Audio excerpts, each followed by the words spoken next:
Hey everyone, tonight we're going to drift back through time to a world full of hardship and quiet strength. America during the Great Depression. A time when days moved slowly, bread was thin, and hope was stretched like threadbare cloth. But it was still there, flickering gently in the corners of the dust-filled rooms and behind the worn smiles of children who didn't yet know how much they were missing. Before we begin, I'd love to know, where in the world are you listening from tonight? And what time is it there? Let me know in the comments. I always find it strangely soothing, hearing from people listening in different corners of the globe, often at odd hours, perhaps unable to sleep, just like now. So go ahead, get cozy, pull the blanket up, loosen your shoulders, feel the weight of the day settle behind you. This isn't a lesson, it's not a lecture, it's just a slow, quiet walk through memory, one you can close your eyes to. Let the stillness settle around you like dust on a wooden floor and come with me. Let's step into the world of the 1930s, not as spectators, but as someone who lived it. You wake early. It isn't the sunlight that stirs you, it's the cold. The kind of cold that doesn't just linger in the corners of the room, but lives in the walls. Your blanket is thin, patched in places by your mother's steady needle, and your breath fogs just slightly as it leaves your lips. It's 1933, and the country is in its fourth year of the Great Depression. You lie still for a few moments, listening. The old house groans lightly. There's the soft tick of the wind-up clock on the shelf and the deeper silence behind it. No hum of a refrigerator, no traffic on the street, just the distant clatter of a stove being coaxed into life in the kitchen downstairs. Your family's home, if you can still call it that, is rented now. You had to move out of the house with the painted porch and garden beds. This one has peeling wallpaper and 2 rooms too few, but it has a roof, and that's something your father reminds you of often. Not everyone is so lucky. Some families are living in tents on the edge of town. Others have gone west, chasing rumours of jobs in California that mostly vanish by the time they arrive. You rise, the floorboards chilled beneath your feet, and dress quickly. You don't need to open a dresser or closet. You own exactly 2 shirts, 1 pair of pants, and a pair of socks you've darned 3 times. The shirt smells faintly of lye soap and drying wind. The water in the wash basin is cold, drawn from the hand pump in the yard last night. You splash it on your face anyway. The cold helps you wake, and you'll be expected to do your chores before breakfast. Downstairs, the kitchen smells of wood smoke and weak coffee. Your mother is standing near the stove, wrapped in an old cardigan with one cuff unravelling. She's stirring something in a pan. Cornmeal mush again, hot, filling and bland. If there's molasses to pour on top, it'll be a good morning. Your little sister is sitting at the table, hair a wild tangle of curls, blinking sleepily. She's too young to understand the depth of what's happening around her. To her, this life is normal. Your father comes in from outside, the screen door creaking, boots scuffed with dirt. He's already been to the back lot, tending the chickens and checking the patch of vegetables planted in salvaged soil. He used to work at the mill, back when it was still running. Now he takes odd jobs, hauling wood, mending fences, anything someone might pay 50 cents for. Most days he comes home with nothing but splinters in his hands and worry in his eyes. He doesn't complain. None of you do. Complaining doesn't feed a family. You eat quietly. The radio is off. It's only turned on at night sparingly when the batteries allow. President Roosevelt's voice sometimes floats from its speaker, low and calm, talking about recovery and new deals. You're not quite sure what any of it means. You only know that when he speaks, your parents stop what they're doing and listen with a strange mix of skepticism and hope. After breakfast, your chores begin. There's wood to stack, eggs to gather, and later, errands in town. You'll walk the whole way because the family hasn't had a car in over a year. It was sold to pay for a hospital bill that never quite finished healing anything. You miss it, the sound of its rattle, the smell of its leather seats, the strange sense of freedom it offered, even if it rarely went far. But the walking doesn't bother you. The town is quiet and familiar. Every store window has the same hand-lettered "Help Wanted" sign. Weather-faded, permanent fixtures at this point. Most of the shelves are stocked thinly. You pass the grocer, the barber shop, the post office. You nod to people you know, Mr. Green, who used to be a banker, now sweeping the porch of the drugstore for nickels, Miss Albright, whose husband left for Chicago and never came back. You stop by the library, where the air always smells of musty pages and sun-warmed dust. The librarian smiles and lets you borrow a book. though she knows you won't be able to pay the overdue fines. No one pays fines anymore. Books are one of the few things still freely given, because they cost nothing to lend, and they feed a different kind of hunger. You sit for a while in the corner seat by the tall window, turning the pages slowly, letting the world outside slip into silence. You forget for a moment that your shoes are wearing through. You forget the empty cans in the pantry, the creak of the bed frame, the whispers between your parents when they think you're asleep. You're just a child again, wrapped in a story, and that in this world is a kind of survival. You sit with the borrowed book tucked under your arm as you step back out into the dry brightness of the town. The wind is sharp and dry, carrying with it that mix of dust and sunlight that always seems to cling to the streets these days. Most of the storefronts are faded now, paint curling from the window frames, but you know them by their shapes and signs like old friends. Some, like the general store and the druggist, are still open, if barely. Others sit shuttered, papered windows hiding empty shelves and unpaid debts. You walk past the feed store where Mr. Heller used to keep a jar of penny candy for children who came in with their parents. The jar is still there, but it's dusty and empty, like a memory that's outgrown itself. You remember when your mother would let you pick one piece, usually a peppermint or a sour drop, if the chickens laid enough eggs that week to sell. That hasn't happened in a long time. There are men sitting outside the barber's, not talking much, just watching the day go by. Some of them worked at the factory before it shut its gates and chained the doors. Others lost their farms to the bank. You nod politely as you pass, and one of them, an older man with a hat stained by sweat and time, raises 2 fingers in a lazy wave. You've seen him in the soup line before, the one set up behind the church. There's no shame in it anymore. Hunger is something everyone knows by name now. You keep walking. The town school is up ahead, a squat brick building with narrow windows and a sagging bell that hasn't rung for much lately. School days are shorter than they used to be, and some weeks classes don't happen at all if the coal for heating runs out, or if the teacher, Mrs. Adkins, can't afford to come. You used to love going to school, the chalk smell, the sound of the pencil scratching paper, the way the desks felt cool under your arms even in the summer, but lately it's harder to concentrate. Your stomach is often louder than your thoughts, and the cold creeps in through the gaps in the floorboards, making your fingers stiff when you try to write. Today is one of the days there's no class, so you sit on the low brick wall out front for a while, and watch 2 boys roll an old tyre back and forth, their laughter thin but real. You wonder if they've had breakfast. You wonder if their shoes have holes like yours. You wonder a lot these days. That's what it's like now. Your mind always working, always chewing on the things that can't be fixed. Eventually you walk back toward home, taking the long way around to avoid the alley where the dogs fight over scraps. On the way, you pass the rail yard. A few men are gathered there, speaking low and leaning against freight cars. You've heard your father talk about them, hobos mostly. Men who ride the rails from town to town, looking for work or shelter or something in between. They carry little more than sacks, bedrolls and stories from the road. Some are kind and quiet, others are not. You've learned to keep your distance and your head down. At the edge of the rail yard, someone has scrawled a symbol in chalk on a fence post, a circle with a line through it. You know enough to know it's hobo code, a secret language. That symbol means nothing here, a warning to others not to expect help or food. Your town is running dry. By the time you reach your street, the sun is lower and the shadows stretch longer across the ground. Your neighbour, Mrs. Finch, is hanging laundry out to dry, her hands raw and red from scrubbing. She used to bake pies on Sundays and bring slices over-wrapped in wax paper. Now she keeps mostly to herself. Her son left last year, headed west like so many others. She hasn't heard from him since. She offers you a tired smile as you pass, and you smile back, knowing there isn't much else to give. At home, your sister is sitting cross-legged on the front step, playing with a tin button and a piece of string. It's a game she's made up. She makes up a lot of things lately. There aren't many toys and even fewer reasons to laugh. Your mother is inside, kneading dough from flour that's mostly cornmeal and water. She hums softly under her breath, the same song she always sings when she's trying not to worry. The smell of it is faint but warm, and it settles something deep in your chest. Your father hasn't come back yet. You don't ask where he is. You just wait. You sit on the worn steps next to your sister, watching her twist the string tighter around the tin button until it hums like a tiny saw blade. She grins every time it makes the right sound, her cheeks pink from the cold. For a moment it feels like nothing is wrong, like you're just two kids playing after school.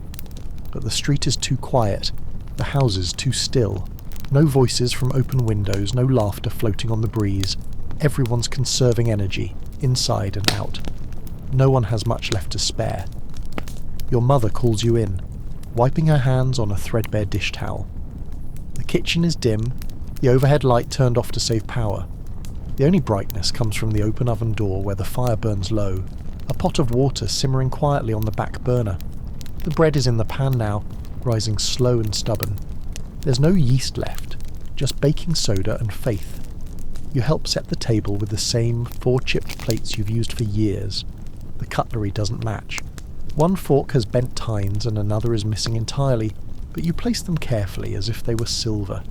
It's a ritual that makes the evening feel more complete. Outside, the sky fades into that dull lavender that comes before true dark. The wind has picked up, and it rattles the windows in their frames.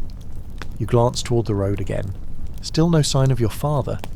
He's been gone longer than usual. Your mother doesn't say anything, but her hands are restless. She kneads the dough again and again, even though it's ready. Your sister starts humming quietly, the same made-up melody she sings to her dolls. You sit near the fire and open the book you borrowed from the library, but the words blur after a while. Your eyes keep flicking to the door. When he does come in, it's with the sound of boots heavy on the porch, then the creak of hinges and the gust of cold air that follows him. You look up immediately, but his face is unreadable. He takes off his cap and hangs it on the hook by the door, dust falling from its brim. His coat smells like outside, like dry leaves and coal smoke. Your mother asks without asking, "Any luck?" He shakes his head.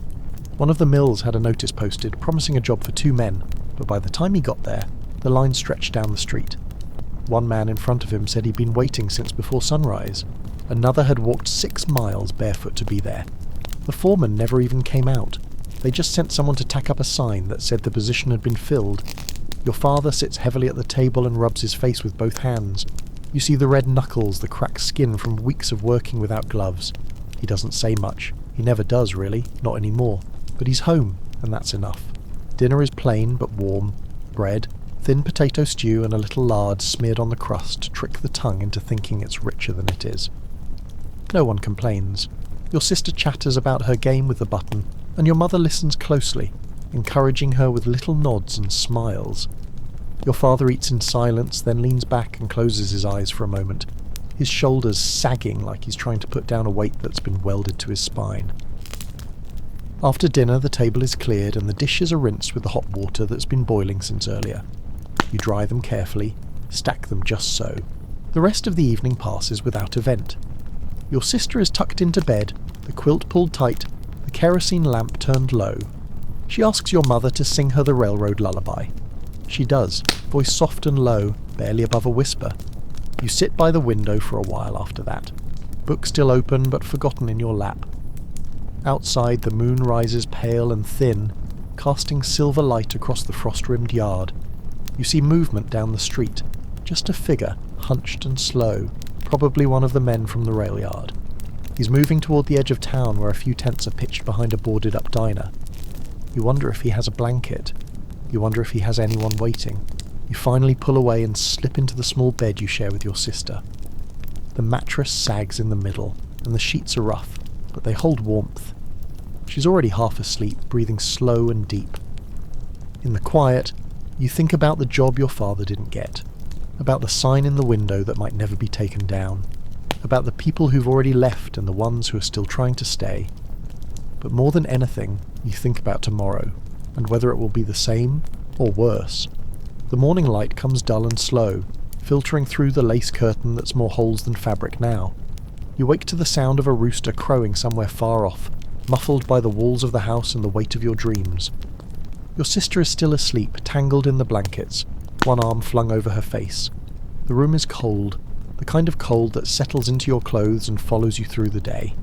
You dress quickly, trying not to wake her. The floorboards creak under your heels as you pull on your stiff shirt and the same pair of socks, one with a patched toe, the other thinning near the heel. Downstairs, the stove is already lit. Your mother moves slowly, wrapped in her wool cardigan with the wooden buttons, her hair pulled back in a loose knot. She pours hot water into chipped cups for tea. There is no actual tea, just boiled apple peels and mint leaves she dried last summer. It's enough to warm your hands, if not your stomach. On the table is a small plate with 2 pieces of toast made from yesterday's bread, thinly spread with the last of the lard. Your sister comes down, rubbing her eyes, and your mother cuts 1 slice in half so you can both have something. You eat without speaking, listening to the faint whistle of wind against the windows and the distant sound of someone chopping wood. Today the school is open. Your mother hands you a scarf that once belonged to your uncle, and you wrap it twice around your neck. Your father is already gone, off to chase another rumour of work. This one is up by the quarry, about 4 miles north. You heard him and your mother whispering late last night, voices careful and low, as if the walls might listen and judge them. She'd asked if it was worth the walk. He'd said nothing for a while, then answered that anything is worth it now. You and your sister walk to school side by side, the road hard with frost, your breath trailing behind you in little white clouds. Other children join along the way, all of them dressed in the same patchwork layers. Coats too short, boots held together with twine, sleeves that once fit someone bigger or smaller. No one talks about it. The silence is like a shared language. The school building looks older each time you see it. The bricks are stained with age, and one of the windows is still broken from last winter's storm. Inside, the air is heavy with the scent of coal smoke and old wood. Mrs. Adkins is already at her desk, rubbing her hands together briskly. She's always been kind, though lately she carries a heaviness behind her eyes that reminds you of your father. She used to bring in apples from her orchard, handing them out as prizes for spelling tests. Now she brings nothing. There's nothing left to bring. Class begins slowly. The lessons are simple, pared down to fit the new reality. Basic arithmetic, copied poems, bits of history read from dog-eared textbooks. Some students don't have notebooks. A few don't even have pencils. You brought a nub of one you share with your sister, its end wrapped in paper so it doesn't dig into your fingers. When the lead finally breaks, you sharpen it carefully with the edge of a coin, the same way your father taught you. There's a girl in your class, Mary Lane, whose family lives above the old hardware store. Her shoes are made from cut-down boots, and her blouse is held together with mismatched buttons, but she always reads aloud with confidence. Her voice cuts clearly through the drafty air, and sometimes you find yourself listening more to the sound of it than the words themselves. At lunchtime, everyone stays inside. It's too cold to go out, and most of you haven't brought food anyway. One boy has a jar of pickled vegetables. Another pulls out a boiled potato wrapped in newspaper. You and your sister each have a biscuit your mother packed in a scrap of cloth. It's dry and crumbles easily, but you chew slowly to make it last.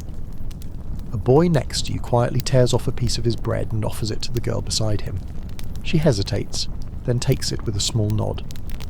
These small kindnesses are what school has become, not just learning, but surviving together quietly, without ever really saying that's what it is.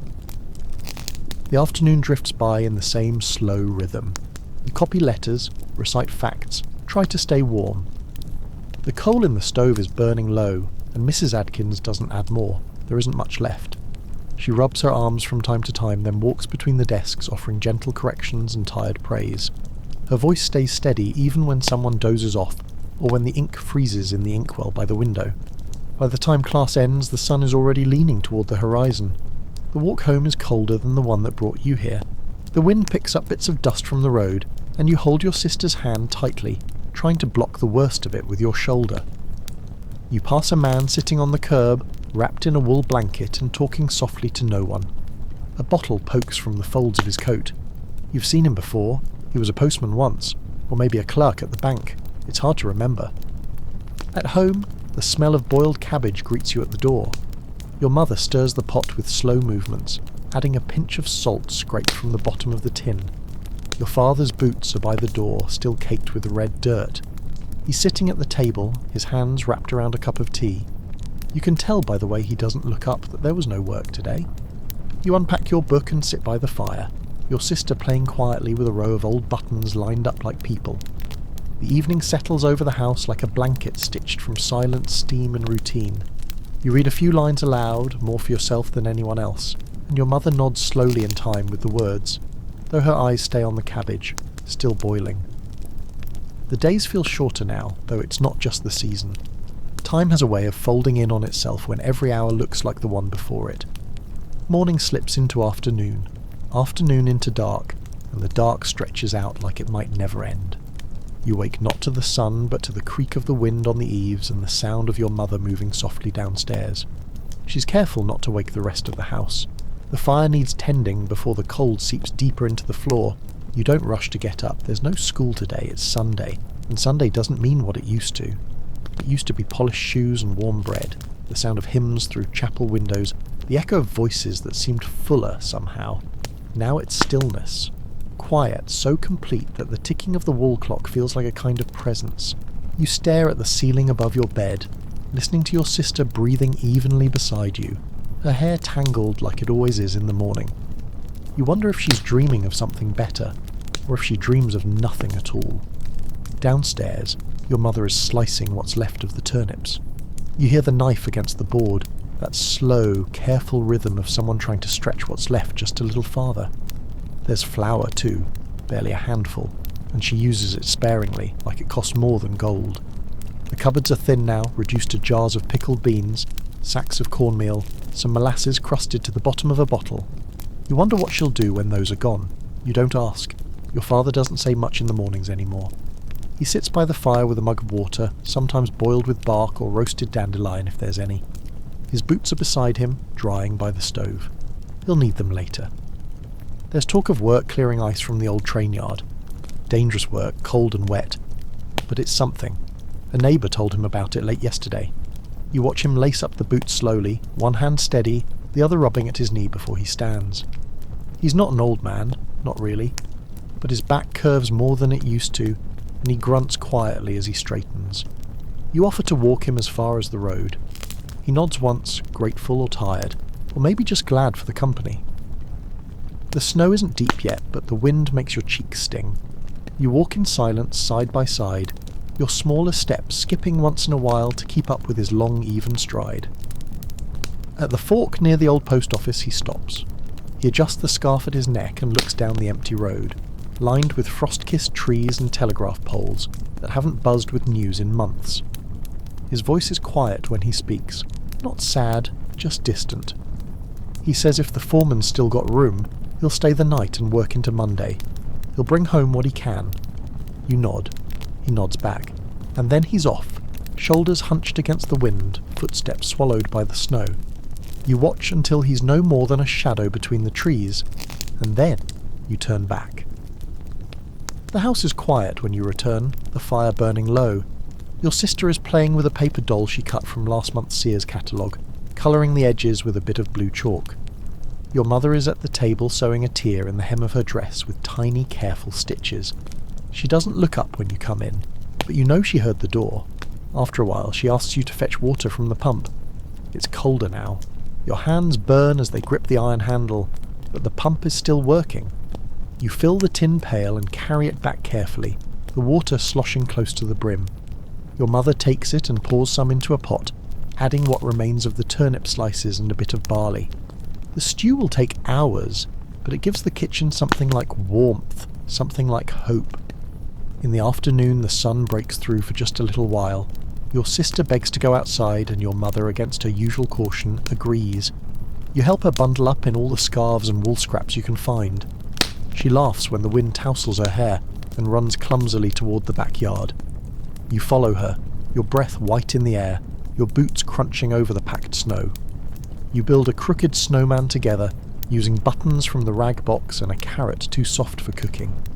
For a moment, the world feels distant, like the cold has frozen the sadness, made it easier to bear.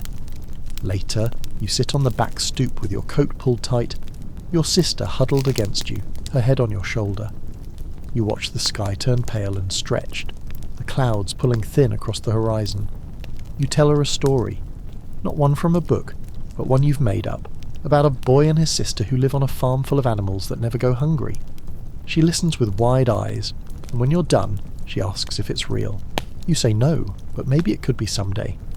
Inside, the stew is ready. The smell is soft, earthy, filling the house in a way that reminds you of before the banks closed, before the lines for bread, before the silent streets. You eat slowly, every bite a quiet act of thanks.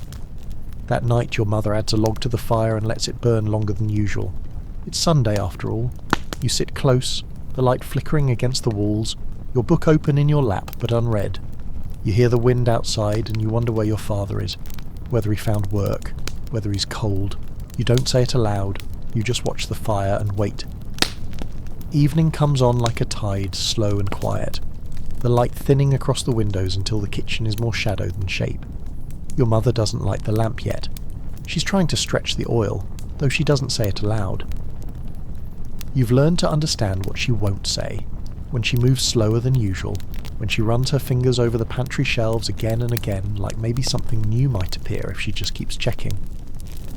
The fire in the stove throws off just enough warmth to keep the air from feeling sharp. The logs crackle softly, and your sister sits cross-legged near the hearth, watching the glow as though it might tell her a secret. The stew pot is empty now, scraped clean. Your mother's sewing again, her needle threading its quiet path through a worn coat sleeve, each pass a kind of rhythm you've grown used to. The sound of thread pulling through cloth, the occasional sigh, the fire snapping like it's punctuating her thoughts. Outside, the snow has begun again, not heavy but drifting. You press your face against the cool glass of the window pane and watch it fall, each flake disappearing into the dark before it can land. The road is empty. There's no sound but the wind and the occasional far-off creak of the trees. You wonder how far your father got, whether he found the rail yard foreman, whether they let him work. You hope they did. You imagine him sitting near a different fire, boots off, drinking from a tin cup and trading stories with the other men. Your mother breaks the silence. "Tell us one," she says. Not sharply, just quiet, inviting. It's something she asks sometimes. She says you have a mind for details, that you remember things people forget. You're not sure that's true, but you've always liked stories. Telling them, making them up, holding them in your head like folded letters. You clear your throat and sit up straighter. Your sister leans her head on your knee, waiting. You begin slowly, choosing your words like stones laid out to walk across a stream. You tell them about a boy who finds a key buried in the snow behind his house, a rusted thing with a curved end like a fishhook. You tell them how he spends days trying it in every door and drawer and cabinet, how it doesn't fit anything, until one night it unlocks a trapdoor under the floorboards. Your sister gasps softly when you say it leads to a tunnel full of old books and lanterns and whispering voices that know your name. Your mother doesn't say a word, but her hands have stopped moving, needle paused mid-stitch. You keep going. The tunnel leads to a hidden library, books taller than barns, ladders that disappear into clouds of dust, a place where time doesn't pass, where warmth never fades, where every story ever told still breathes. You let the words drift, slow and careful. You describe the way the lantern light flickers across the walls, the soft scent of ink and old wood, the silence that's not lonely but safe. When you finish, your sister sighs and whispers that she wishes it was real. Your mother stands slowly and kisses the top of your head, then hers. "Maybe it is," she says, barely louder than the fire. Later, in bed, you lie awake longer than usual. The room is colder tonight, despite the fire downstairs. Your sister turns over and mutters in her sleep, one hand curled into a fist near her mouth. You pull the blanket higher, careful not to wake her. The moon outside is full, casting thin blue light across the windowsill. You watch it for a long time. You think of your father again, walking through the snow. You wonder if he's dreaming too, somewhere beneath an open sky or beside another stove. You wonder if he's cold, if he heard the same wind howling through the trees. In the morning, you'll check the road again.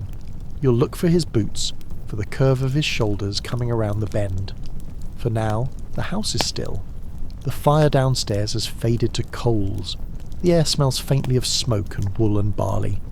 And sleep comes like a slow tide, drawing everything down, quiet and deep, with the weight of another day almost behind you.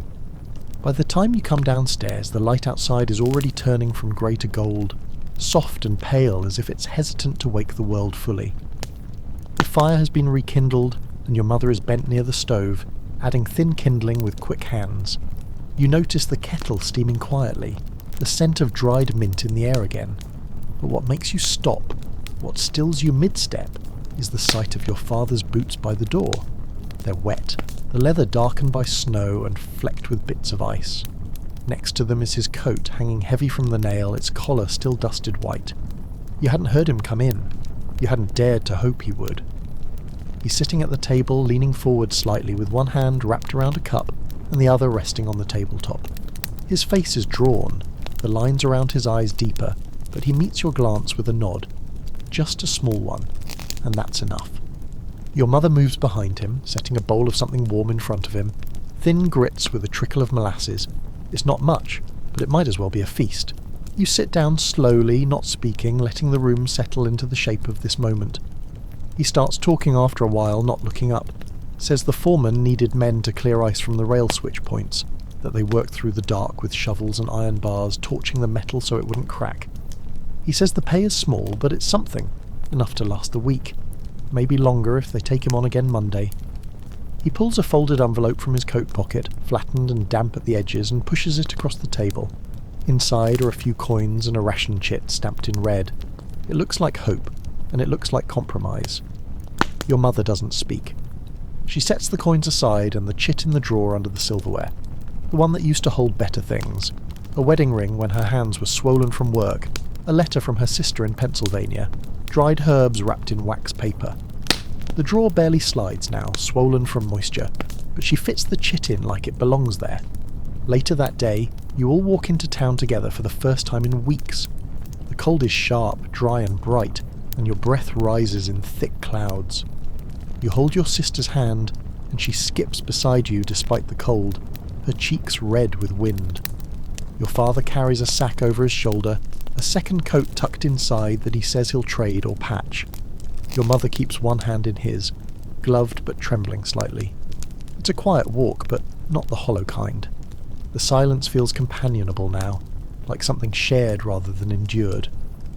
Town looks mostly the same, snow-crusted around the curbs, windows fogged from inside, people moving slowly in pairs or alone, shoulders hunched and eyes low. A few storefronts are shuttered entirely now. The barber's pole has stopped spinning. The paint on the 5 and dime sign is peeling, but there's a warmth in the air that isn't from the sun. It comes from the soft sound of conversation, the cautious nods exchanged between neighbours, the way people look each other in the eye again, if only for a second. At the general store, you wait outside while your parents step in. The doorbell jingles as they pass through, and you lean against the window watching your breath fog the glass. Your sister makes small shapes in the snow with the toe of her boot. She draws a star, a crooked heart, the letters of your name. You smile without meaning to. Inside, you can see your father speaking with the clerk, who nods and brings out a crate of dried goods. Flour, salt, maybe even a tin of beans. Your mother counts the coins again, her lips moving silently. There's no joy in her face, not exactly, but there's a kind of peace, like a storm that's passed but left everything soaked. When they come out, your father carries the sack over his shoulder again, heavier now. You don't ask what's inside, it's enough that it's full. Back at home, the kitchen takes on a different light. There's motion, planning, small laughter. Your mother lays out the flour and starts making a dough, thin and quick, a flatbread she'll fry over the stove. Your sister sets the table with the good plates, the ones with the little blue flowers, though one is chipped at the rim. You light the lamp without being asked, and it feels almost like preparing for something festive, though there's no occasion. As the bread sizzles and the room warms, your father sets a small object on the table. A glass jar, maybe half full, with something dark inside. He says it's plum jam, traded from a man who had extra. You and your sister look at each other wide-eyed. You haven't had jam in so long the word feels strange in your mouth. That night, you eat together around the table, and the silence between you is full of taste and texture, and the quiet echo of something like gratitude. The bread is warm and soft, and the jam sticks to your teeth in the best way. Your sister licks her thumb and laughs. Your father tells a short story about the men at the yard. One of them sang while they worked, and another slipped and cursed so loudly he startled the crows from the trees. Your mother even smiles, not for long but long enough. When you go to bed, the house feels fuller somehow, not with food, not with wealth, but with something else, something earned, quiet, and sturdy. A kind of togetherness that doesn't ask to be spoken aloud. The wind rattles the shutters as you lie down. Your sister sleeps with her back to you, one hand tucked under her pillow. Downstairs the fire is still glowing, a low orange shimmer against the dark. And this time sleep doesn't wait long. It comes gently, without effort, like a story you already know the ending to but still want to hear again. The next morning begins in frost and silence. The windows are rimmed with delicate white filigree, and when you breathe on the glass to clear a patch, it fades slowly like the house itself is still deciding whether to wake. Your mother is already downstairs, her footsteps soft across the creaking boards, moving like someone careful not to disturb something fragile. Not a person, but a mood, a rhythm. Your sister mumbles in her sleep and pulls the quilt tighter around her, and you take a moment longer than usual to slip from bed, your toes curling at the touch of the cold floor. School today. You know because your clothes are already laid out. The sweater with the elbow patches, the thicker socks you only wear when the ground has hardened overnight. There's a pencil stub in your pocket, sharpened with a paring knife until it's no longer comfortable to hold, but still usable. You rub your fingers along the edge, feeling its shape like a ritual. Breakfast is simple. Cornmeal mush and hot water with a dash of molasses stirred in, thin enough to drink like tea. You eat it slowly, letting the warmth settle in your stomach. Your father's gone already. He left before dawn to walk to the rail yard again, hoping there's more work, more ice to clear. He didn't say much when he left, just a squeeze on your shoulder and the soft click of the door behind him. Outside, the sky's pale and colourless, the kind of washed-out light that makes everything feel a little muted. You pull your coat tight and lace your boots with numb fingers. Your mother kisses your forehead through her glove, a brief press of wool and warmth, and then you and your sister start down the road toward the schoolhouse. The walk is long, but you know every step of it. Past the rusting windmill that hasn't turned in years, past the field that once held rows of corn but now lies fallow, dry and pale beneath the frost. You pass 3 houses with shuttered windows and smoke rising in thin streams from tin chimneys. At one, a girl your age peers through the curtain. You nod. She doesn't wave. When the schoolhouse comes into view, you can see the line of children gathering out front, coats pulled tight, some with no gloves, their hands red from the cold.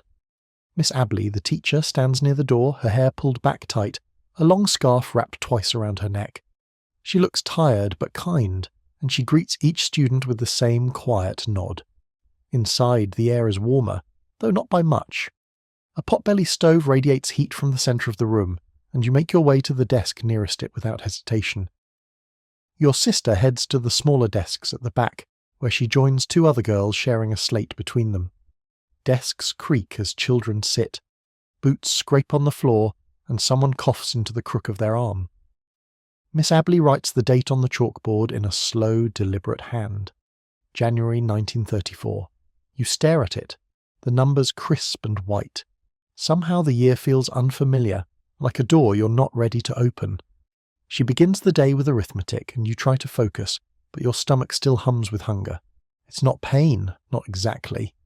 Just a hollow sort of echo. You press your hand to your middle, as if that might quiet it. At mid-morning, she announces it's time for writing. You pull out a sheet of lined paper from the binder you share with another boy, and copy down the sentence she's written on the board. Winter teaches us patience. You trace the words slowly, carefully, pressing down hard enough to darken the page. When you're finished, she walks past your desk and places a small tin of ink on the corner, a faint smile tugging at the edges of her mouth. You can tell she sees your effort. There's no lunch break now, not really. Too many students come without food. Instead, Miss Abley reads aloud from a book, The Yearling, this week, and you let your mind drift with the words. She has a calm voice, low and steady, and as she reads about the Florida woods and a boy with a fawn, you can almost feel the warmth of some other world where green things still grow and rivers don't freeze over. Your sister leans forward, her mouth parted slightly, and you know she's imagining it too. After reading, Miss Abley opens the box at the front of the room. It's where the relief committee leaves whatever food donations come in. Today, there are a few biscuits wrapped in wax paper and 1 tin of beans, opened and spooned into small paper cups. She hands out what she can, prioritising the smallest children first, then the ones who look thinner than the rest. You don't expect anything, but she places half a biscuit on your desk with a glance.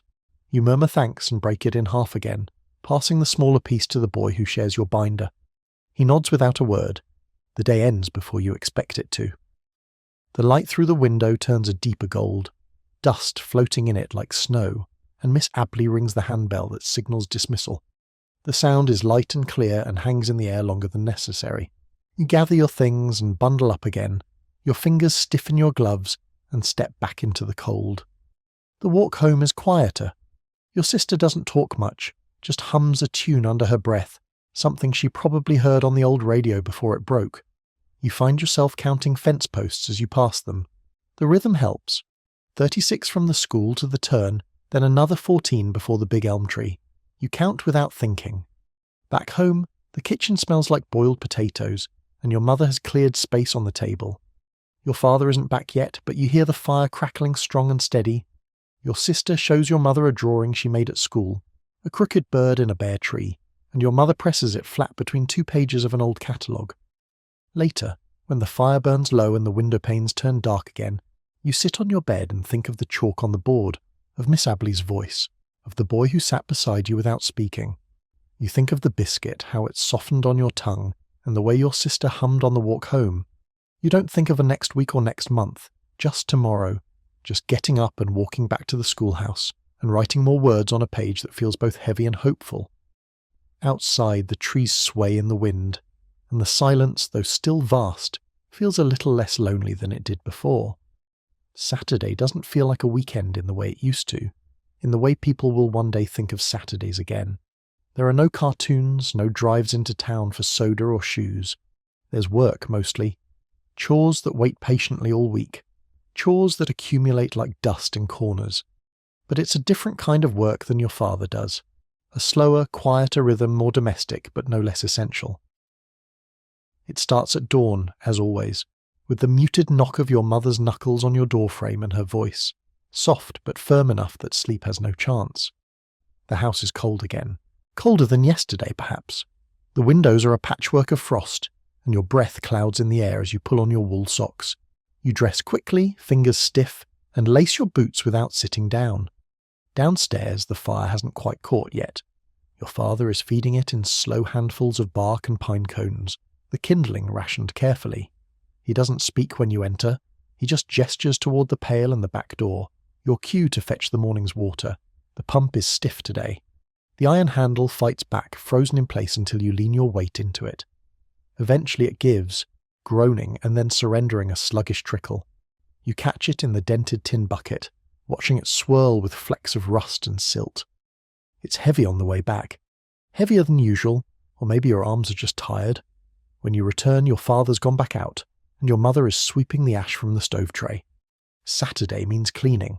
It means sorting through what can be mended and what can't, gathering laundry in a basket you and your sister share, scrubbing out the basin with a brush that's lost half its bristles. You heat the water slowly, cautiously, knowing there won't be more until tomorrow. You wash in silence, fingers stinging as the heat fades, your knuckles chapped and red. There is no soap, not real soap, but you use crushed pine needles mixed with a little lard. It doesn't lather, but it masks the worst smells. Your sister is responsible for dusting. She moves from room to room with a rag, whispering quietly to herself, sometimes to her dolls. They've lost most of their hair, their dresses turned grey with time, but she lines them up on the windowsill as if they were guests at a dinner party. You smile at her as you pass, and she smiles back, her teeth too small for her face still. Midday brings no break, just a change in tasks. Your mother asks you to help patch the chicken coop. 2 boards came loose in the wind last week, and one of the hens has been wandering into the weeds. You grab a hammer and a tin of nails, each one counted out like gold, and follow her to the yard. Outside, the snow crunches dry beneath your boots, and the air smells faintly of wood smoke and dry straw. The coop stands crooked, its roof sagging under a shallow crust of ice. The chickens cluck nervously as you approach, their feathers fluffed against the cold. You crouch beside the loose board and begin hammering, careful not to split the old wood. The sound is hollow but satisfying. There's something comforting about the repair, about making a broken thing whole again, or close enough.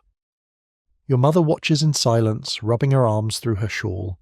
She doesn't give praise, not out loud, but you notice the way she nods when the last nail goes in.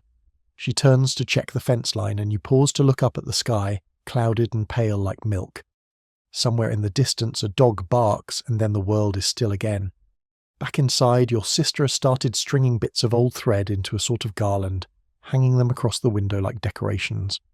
It's a small, strange thing, But your mother doesn't stop her. Instead, she goes to the pantry and pulls out the last of the cornmeal. There's just enough for a skillet of Johnny cakes.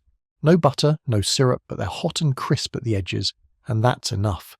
You eat them standing up, leaning against the counter, watching the last light of day filter through the thread garland on the window.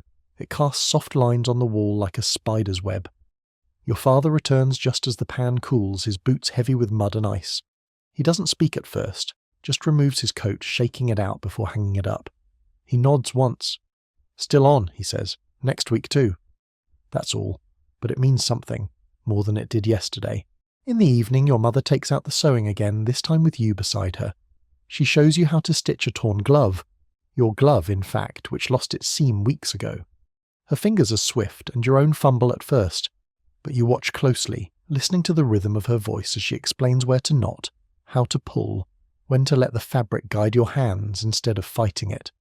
There's no lamp tonight, just the firelight and the flickering shadows it casts. The room glows amber and brown like the pages of an old book, and outside the world is dark again.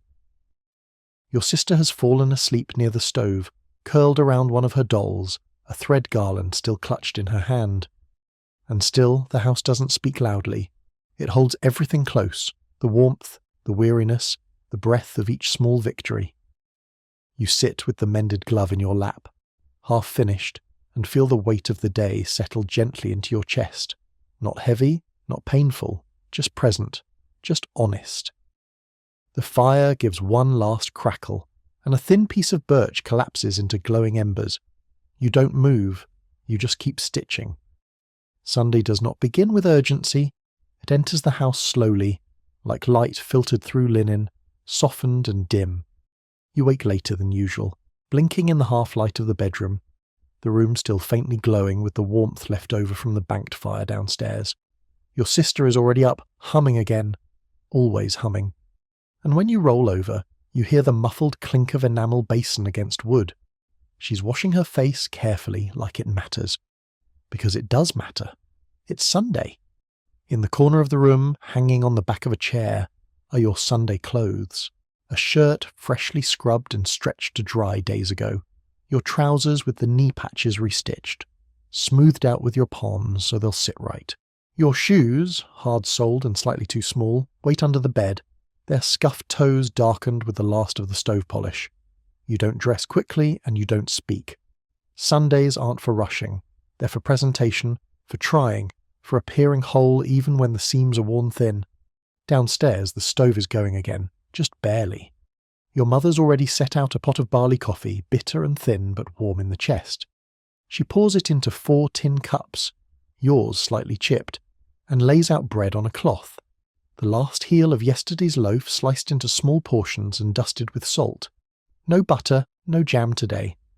But the air smells clean, and your mother has tied her hair back neatly, her apron freshly washed and still damp at the edges.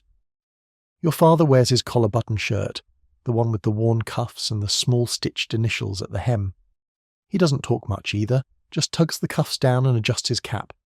He carries a quiet solemnity today, the kind he only seems to wear on Sundays, as if reverence isn't about religion alone, but about effort, about order in a world that mostly resists it. The walk to church takes nearly 40 minutes, longer with snow on the road. Your sister hops over patches of frozen mud, her gloved hand warm in yours, her breath puffing like smoke with each laugh. The road is lined with fence posts and barbed wire, each post crusted with frost. You see your neighbours, each spaced out along the road like beads on a string, all heading the same way. Tired men in clean shirts, women in mended coats, children with slicked back hair or braids that took too long to tie. The church itself isn't much.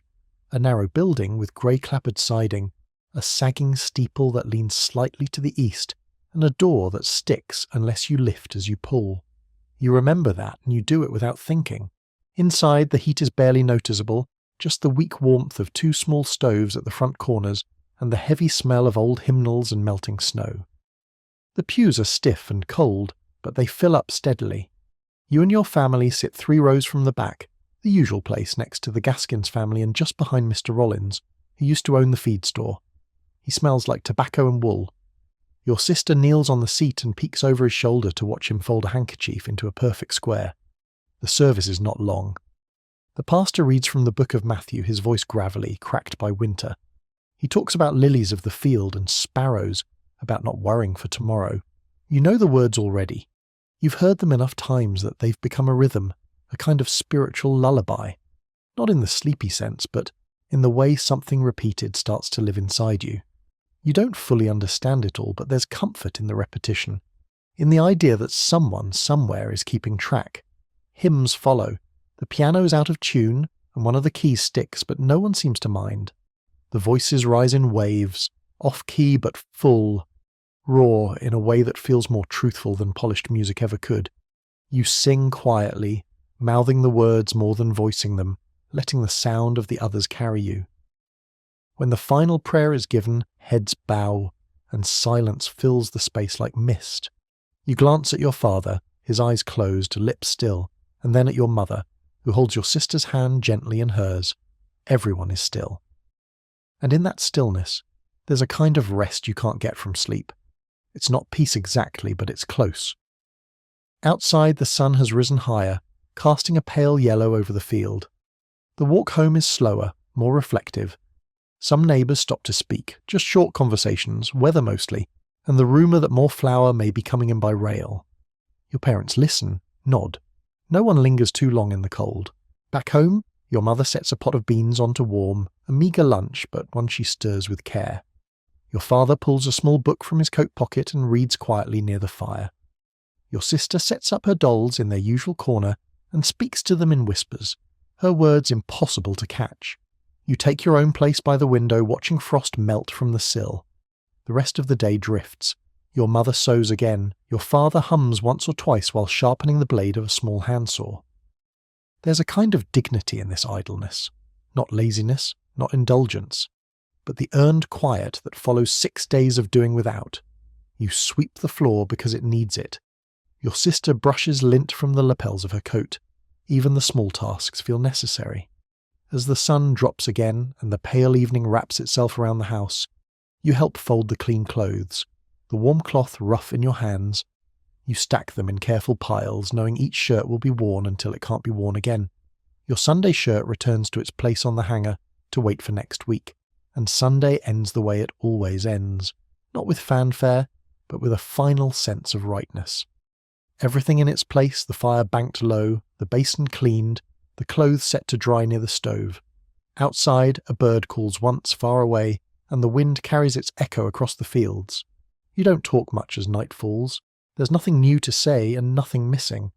The world hasn't changed, but somehow it feels steadier, like for one day you stood still long enough to feel your place in it, and now you return to the quiet hum of tomorrow, ready to begin again.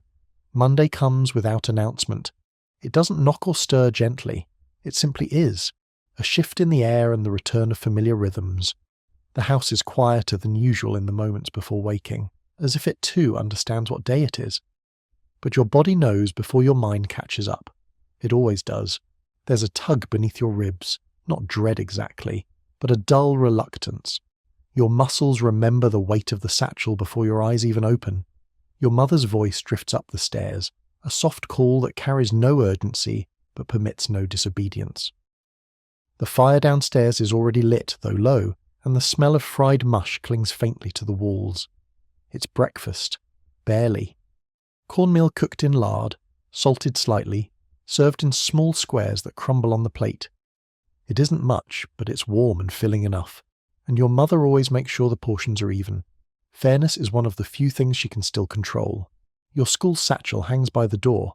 Inside, 2 stubby pencils, a blank copybook with a crease across the middle, and yesterday's newspaper rolled tight for reuse, either to line boots if the snow thickens or to practice your letters on the blank sides. You sling it over your shoulder, adjusting the strap so it doesn't pull too hard. Your sister clutches her own smaller bundle, her mittens tied through her sleeves with string so she won't lose them again. The walk to the schoolhouse takes time. 3 miles, give or take, across frozen fields and along a road rutted with wagon tracks and the occasional muddy boot print preserved in ice. Your boots are too tight again, but you don't mention it. Everyone's feet are growing faster than their shoes can keep up. You walk mostly in silence, watching your breath fog the air. Your sister sings to herself now and then, snatches of hymns or made-up rhymes, and you don't stop her. The schoolhouse rises into view just before the sun crests fully above the tree line. It's a single-room building with flaking paint and a bell that rarely rings anymore because the rope frayed last winter. A group of children waits near the porch, boots stamping to stay warm, voices low. You join them, nodding to a few familiar faces: Elijah Gibbons with his missing tooth, Mary Claire with the braids so tight they shine in the morning light. Everyone's wrapped in coats too big or too thin. Nobody complains. Inside, it's warmer, just barely. The potbelly stove at the centre of the room spits out enough heat to thaw fingers, but not much else. Your teacher, Miss Worth, is already there, tending the fire with a steady hand. She wears the same wool dress most days, with a collar pinned high and boots caked in ash. Her hair is always neat, her posture straight as a fence post. She nods as you enter, but says nothing until the bell chime is struck. Once, gently, with the edge of her ruler against the wall. Desks are small and close together. You slide into yours, worn smooth where elbows and forearms have rested for years before you. There's a crack in the wood that runs along the corner, filled with old graphite and smoothed with oil from generations of skin. It creaks when you shift your weight. Lessons begin with recitation. You stand and mumble the pledge along with everyone else, hands over hearts. Then come arithmetic drills, chalk scratching against slates, numbers called out in Miss Worth's calm, clipped tone. You're good with numbers, at least quicker than most, and she notices. When she walks past your row and pauses, she nods almost imperceptibly, and something in your chest lifts. Recognition is rare, and it matters. The day moves slowly. Geography follows, then penmanship, your hand cramping as you trace loops and slanted lines on reused paper. Lunch is a short reprieve. Cold biscuits, an apple half frozen, a tin cup of well water passed around and sipped carefully. You trade a crust of bread for a boiled carrot someone else brought, and no one speaks of it again. In the afternoon, Miss Worth reads aloud from a worn book. It's a story about explorers and sea voyages, things you can barely imagine. Her voice is steady, unhurried. You close your eyes, not to sleep, but to picture it better. Ships with tall sails, oceans that never freeze, skies full of stars you can follow without getting lost. The classroom drifts into silence, except for her voice and the occasional snap of the stove. After the story, she asks for compositions. You write slowly, pressing each letter into the page like a mark that might last. You describe your home, the walk to school, the smell of your mother's cooking. You're not sure it's good. But you finish it, and that's something. The final subject is history. Miss Worth talks about presidents and wars, about the way the country was built on hard work and determination. You don't quite believe it all, but you listen. When she speaks of Lincoln, her voice softens. When she speaks of the current president, FDR, there's something cautious in her tone, a kind of restrained hope. You've heard your father speak about him late at night, the way his voice shifts when he says New Deal, like it might be something worth waiting for. School ends with a quiet dismissal. No bell, just the scrape of chairs and the shuffle of feet. You help stack the slates, brush stray chalk dust from the floor. Your sister waits at the door, her cheeks pink from cold and excitement. She waves goodbye to Mary Claire, and then you begin the walk home. The light fades earlier now. The trees cast long shadows across the road, and the frost crunches underfoot louder than before. You talk a little, about the story Miss Worth read, about the arithmetic problem you solved on the board. Your sister listens wide-eyed, then interrupts to tell you a dream she had about riding a train made of candy. You laugh, and the sound echoes into the dusk. By the time you return home, the house is warm again. The fire is alive, the table set with bowls for stew, a bit of salt pork, mostly turnips. Your father is home, his coat drying near the door. Your mother hums as she stirs the pot, and the world feels, if not easy, at least solid beneath your feet. You take out your composition and place it carefully on the shelf beside the lamp. Your mother notices and glances at it without saying a word. But later, when she thinks you aren't looking, she reads it, and when she does, she smiles, just a little. A quiet sort of pride, the kind that doesn't need to be spoken. The day ends not with triumph, but with completion. The warmth of routine, the small dignity of learning, the quiet rhythm of returning home. And even if the world beyond is uncertain, the schoolhouse stands. And so do you. There's a rhythm to the cold months that you come to know, not by the clock, but by the feel of the wood under your fingers and the weight of the chores before the sun even fully rises. Winter is not a season to be admired from afar. It's a long stretch of necessity, where everything takes longer, where the most basic things, keeping warm, staying fed, fixing what breaks, become the business of entire days. On this morning, like many others, the stove is cold when you come downstairs. The fire went out during the night, not because someone forgot, but because the wood was green and the kindling nearly gone. Your father is already crouched near the hearth, coaxing smoke from twisted pages of an old Sears catalogue, bits of splintered crate catching flame slowly. You kneel beside him without being asked and feed the fire small pine twigs, one by one, until it holds. Your hands are raw from yesterday's splitting. The axe handle is too thick for your grip, and you hold it high, too close to the head, but it's the only way you can get enough force to crack the smaller logs. Your father doesn't correct you anymore. He knows it gets done your way, slowly but sure. Outside, the snow is thin but crusted hard, and your boots crunch through the yard with a sound that fills the quiet morning. You gather what wood remains near the fence line, logs frozen together in clumps. The axe glances off one, and the jolt rattles your shoulder. You rest, then try again. The wood pile is your barometer for the week. You measure it constantly, counting in armfuls, guessing how many days it will last, listening to your father mutter numbers under his breath. The pile has been shrinking fast. If the cold holds, there won't be much left by Sunday, but you don't say it aloud. Inside, your mother is mending again, always mending. She sits by the window with a tin of needles beside her, and a pile of things in various states of repair. Socks with worn heels, shirts with elbows gone smooth and thin, dresses that used to be too big and now must stretch longer than they were meant to. The thread is saved in loops around old cards, matched carefully to the colour, though nothing truly matches anymore. It's all a shade of faded. You sit at the table and sort buttons for her, laying them out by size and type. Bone, metal, shell. Some are chipped, some rusted. But she says it's not the beauty that matters, it's whether they hold. She threads the needle and talks as she sews, not about anything deep, just the neighbours, who got work at the mill for a few days, who might be moving west, who's expecting a baby in spring. You listen, not for the details, but for the rhythm of her voice. It's steadier than the wind. Later, your father asks you to help with the traps. He doesn't hunt the way he used to, there are fewer rabbits now, fewer muskrats along the creek, but he sets the snares just the same, hoping. You walk with him across the field, the cold burning your lungs with each breath. He shows you how the wire must be bent, how the trigger works, how you set it low, where the animals run. The path is covered in frost and your knees ache when you crouch too long. You mark the spot with a stick, careful to remember it. There's no waste in this kind of work. Even a single rabbit means broth for 3 days and something to trade in town. At midday there's soup, barley and onion, water thin but warm. Your sister lingers over her bowl, watching the steam curl like smoke. She plays with a tin soldier after lunch, setting it on the stove's edge to warm its feet. You watch her do it, then nudge it gently to the side so it doesn't melt. She's too small to remember before things were tight, but not so small that she doesn't notice. The afternoon is for repairs. A drawer won't close properly, and you fetch the plane and smooth the edge. The porch step is soft with rot, so you help pull it loose and search for a solid board to replace it. Nothing fits quite right, but you wedge it in anyway. You're not a carpenter, but these days, nobody waits for skill, only for action.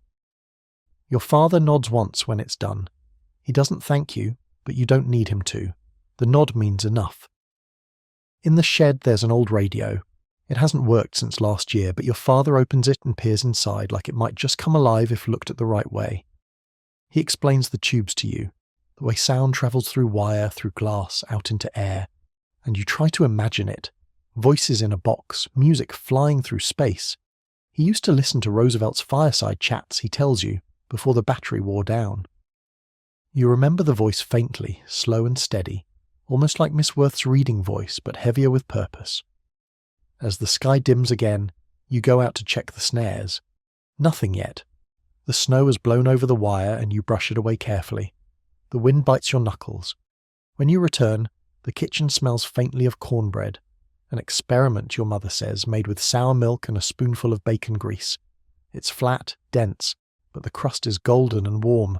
You eat it slowly, savouring each bite as if it were something richer. Your sister draws on scraps of paper with a bit of charcoal, sketching lopsided houses and stick-figure cows. You sit beside her and fix one of the fence lines she missed. She smiles and adds a tree, all scribbles and crooked limbs. It's a quiet moment, tucked inside the larger shape of the day. There's little light left now. The fire glows low, the kindling box half full, the pot on the stove set to simmer again with leftovers. You wrap your coat tighter and glance once more at the window, watching frost feather across the pane in slow motion. You've lived with this cold long enough to see it not as enemy but as constant, something to be endured, shaped around, folded into. Winter is work. It always has been. But in the creak of the floorboards, in the steady snip of scissors and the clink of a spoon against a tin bowl, there's a kind of comfort too. Not peace exactly, but persistence. And some days, that's enough. Saturday mornings begin earlier than the rest, not because of any urgency, but because market days, even now, carry a kind of quiet ceremony. Not every family still makes the trip into town. For some, it's too far, or too costly in boot leather and time, but yours still tries, every other week if not more. The day doesn't start with rush or chatter, it starts with gathering, the gathering of small things that might hold value for someone else. You help your father load the wagon. It's not a full cart anymore. Gone are the days when barrels of apples, bundles of corn or hand-sewn quilts filled the bed. These days the offerings are humble. A bundle of kindling tied with twine, 2 preserved jars of plum jam from last summer's scant yield, a few small sacks of dried beans, an old horseshoe straightened and blackened for luck. Your mother adds a stack of mended garments, folded with care, and one of her jars of soap, just lye and animal fat, hard and pale but clean and useful. Your father reins the mule gently. The beast is slow but sure, its pace steady over the hard-packed road that leads to the county seat. You ride beside him, bundled in your father's second-best coat, the sleeves still too long. Your sister stays home this time, too young to handle the cold wind and long hours of bartering. The wagon rattles over a patch of gravel, and your father steadies the reins without speaking. The town comes into view as smoke rises in thin curls from a handful of chimneys. The buildings look tired. Paint has peeled from the sides of shops. The bank's windows are shuttered even though it still technically stands. Signs hang crooked. But there are people moving, slowly, deliberately, toward the centre square, drawn like moths to whatever warmth or trade might still be found. You hear the faint sound of a harmonica as you turn the last corner, and something in it is both sweet and hollow. At the edge of the square, your father guides the mule toward the familiar spot he always chooses, near the church steps where the ground is a little higher and doesn't flood when the snow melts. You climb down and begin to arrange the goods just as you've always done, with the jars up front and the folded clothes near the back. You set the horseshoe where it catches the sun, because your father says that's important. People see luck and think it might rub off, he tells you. Even if they don't buy it, they pause, and when they pause, they might see something they need. The market doesn't bustle, it never does anymore, but it hums softly. Voices murmur under breath, hands pass items slowly, as if each movement carries more weight than it used to. There's no money-changing hands, not really, not often. The language here is trade, spoken in glances, quiet nods, and careful weighing of value. A jar of beans for a pair of socks, a quilt patch for a sack of flour. Your father trades 3 bundles of kindling for a tin of shoe polish. You watch him do it, and the other man smiles faintly, pleased. You wander a little, just to see. The baker has only dry biscuits today, laid out on a napkin beside his empty shelves. The cobbler has a small table with half soles and thread, offering to stitch a patch in exchange for eggs. You pass a boy about your age holding a homemade slingshot, and you trade him a single plum jar for it. He lights up, and so do you. There's no reason for it, no utility in it, but it feels fair. There's an old woman near the well who's selling buttons in a tin. Dozens of them, all different, some with tiny carved flowers, some smooth and dark as coal. You stare longer than you mean to, and she offers you a handful in return for helping her carry her sack home later. You agree, and she pats your arm with a cold hand that's still surprisingly strong. When you return to your father, the sun is higher, but the air is still crisp. He's traded the soap for a bit of lamp oil, and the beans for a folded pair of boys' trousers that might almost fit you by spring. He doesn't say much, but his posture is more relaxed now, as though the act of exchange has loosened something in his shoulders. You sit beside him on the wagon edge and eat from a paper packet of roasted peanuts, a rare treat shared between you. Each one is savoured. A man in a brown coat approaches and haggles gently over the horseshoe, but doesn't take it. Another woman picks up a jar of jam and offers to return later with eggs. Later, in market language, means maybe, but it's still a kind of hope. As the shadows grow longer, the market begins to thin. People drift home, some with slightly heavier bags, most with lighter ones. There's no shouting, no rush, just a kind of slow unravelling of the day. You help your father pack the few unsold items back into their boxes. A man from town comes by with a folded flyer, pressing it into your father's hand. It's for a government work programme, cutting trees, fixing roads.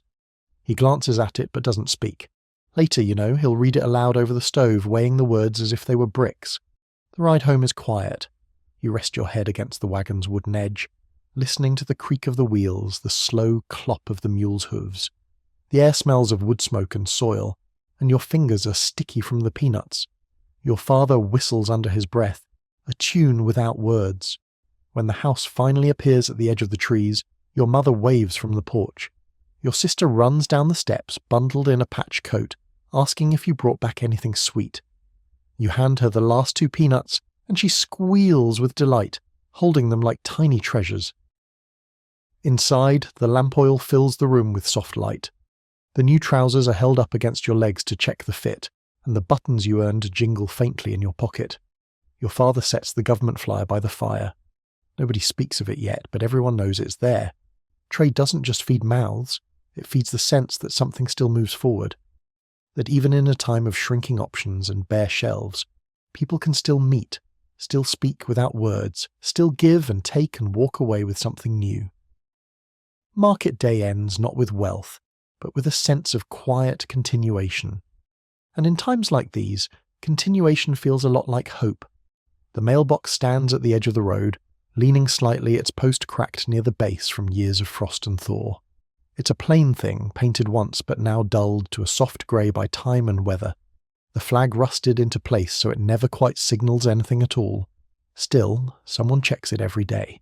Usually your mother, sometimes your father, occasionally you, walking the path down from the house in the brittle morning cold, boots crunching frost that cracks like paper underfoot. Even when no one expects anything, the box is checked, as if routine itself has the power to summon news. Letters are rare now. A few years ago, they came more often. Relatives in the city, old friends from back east, even catalogue circulars. But one by one, they faded. People moved or disappeared, and stamps became too dear. Still, your mother keeps her writing box carefully tucked under her bed.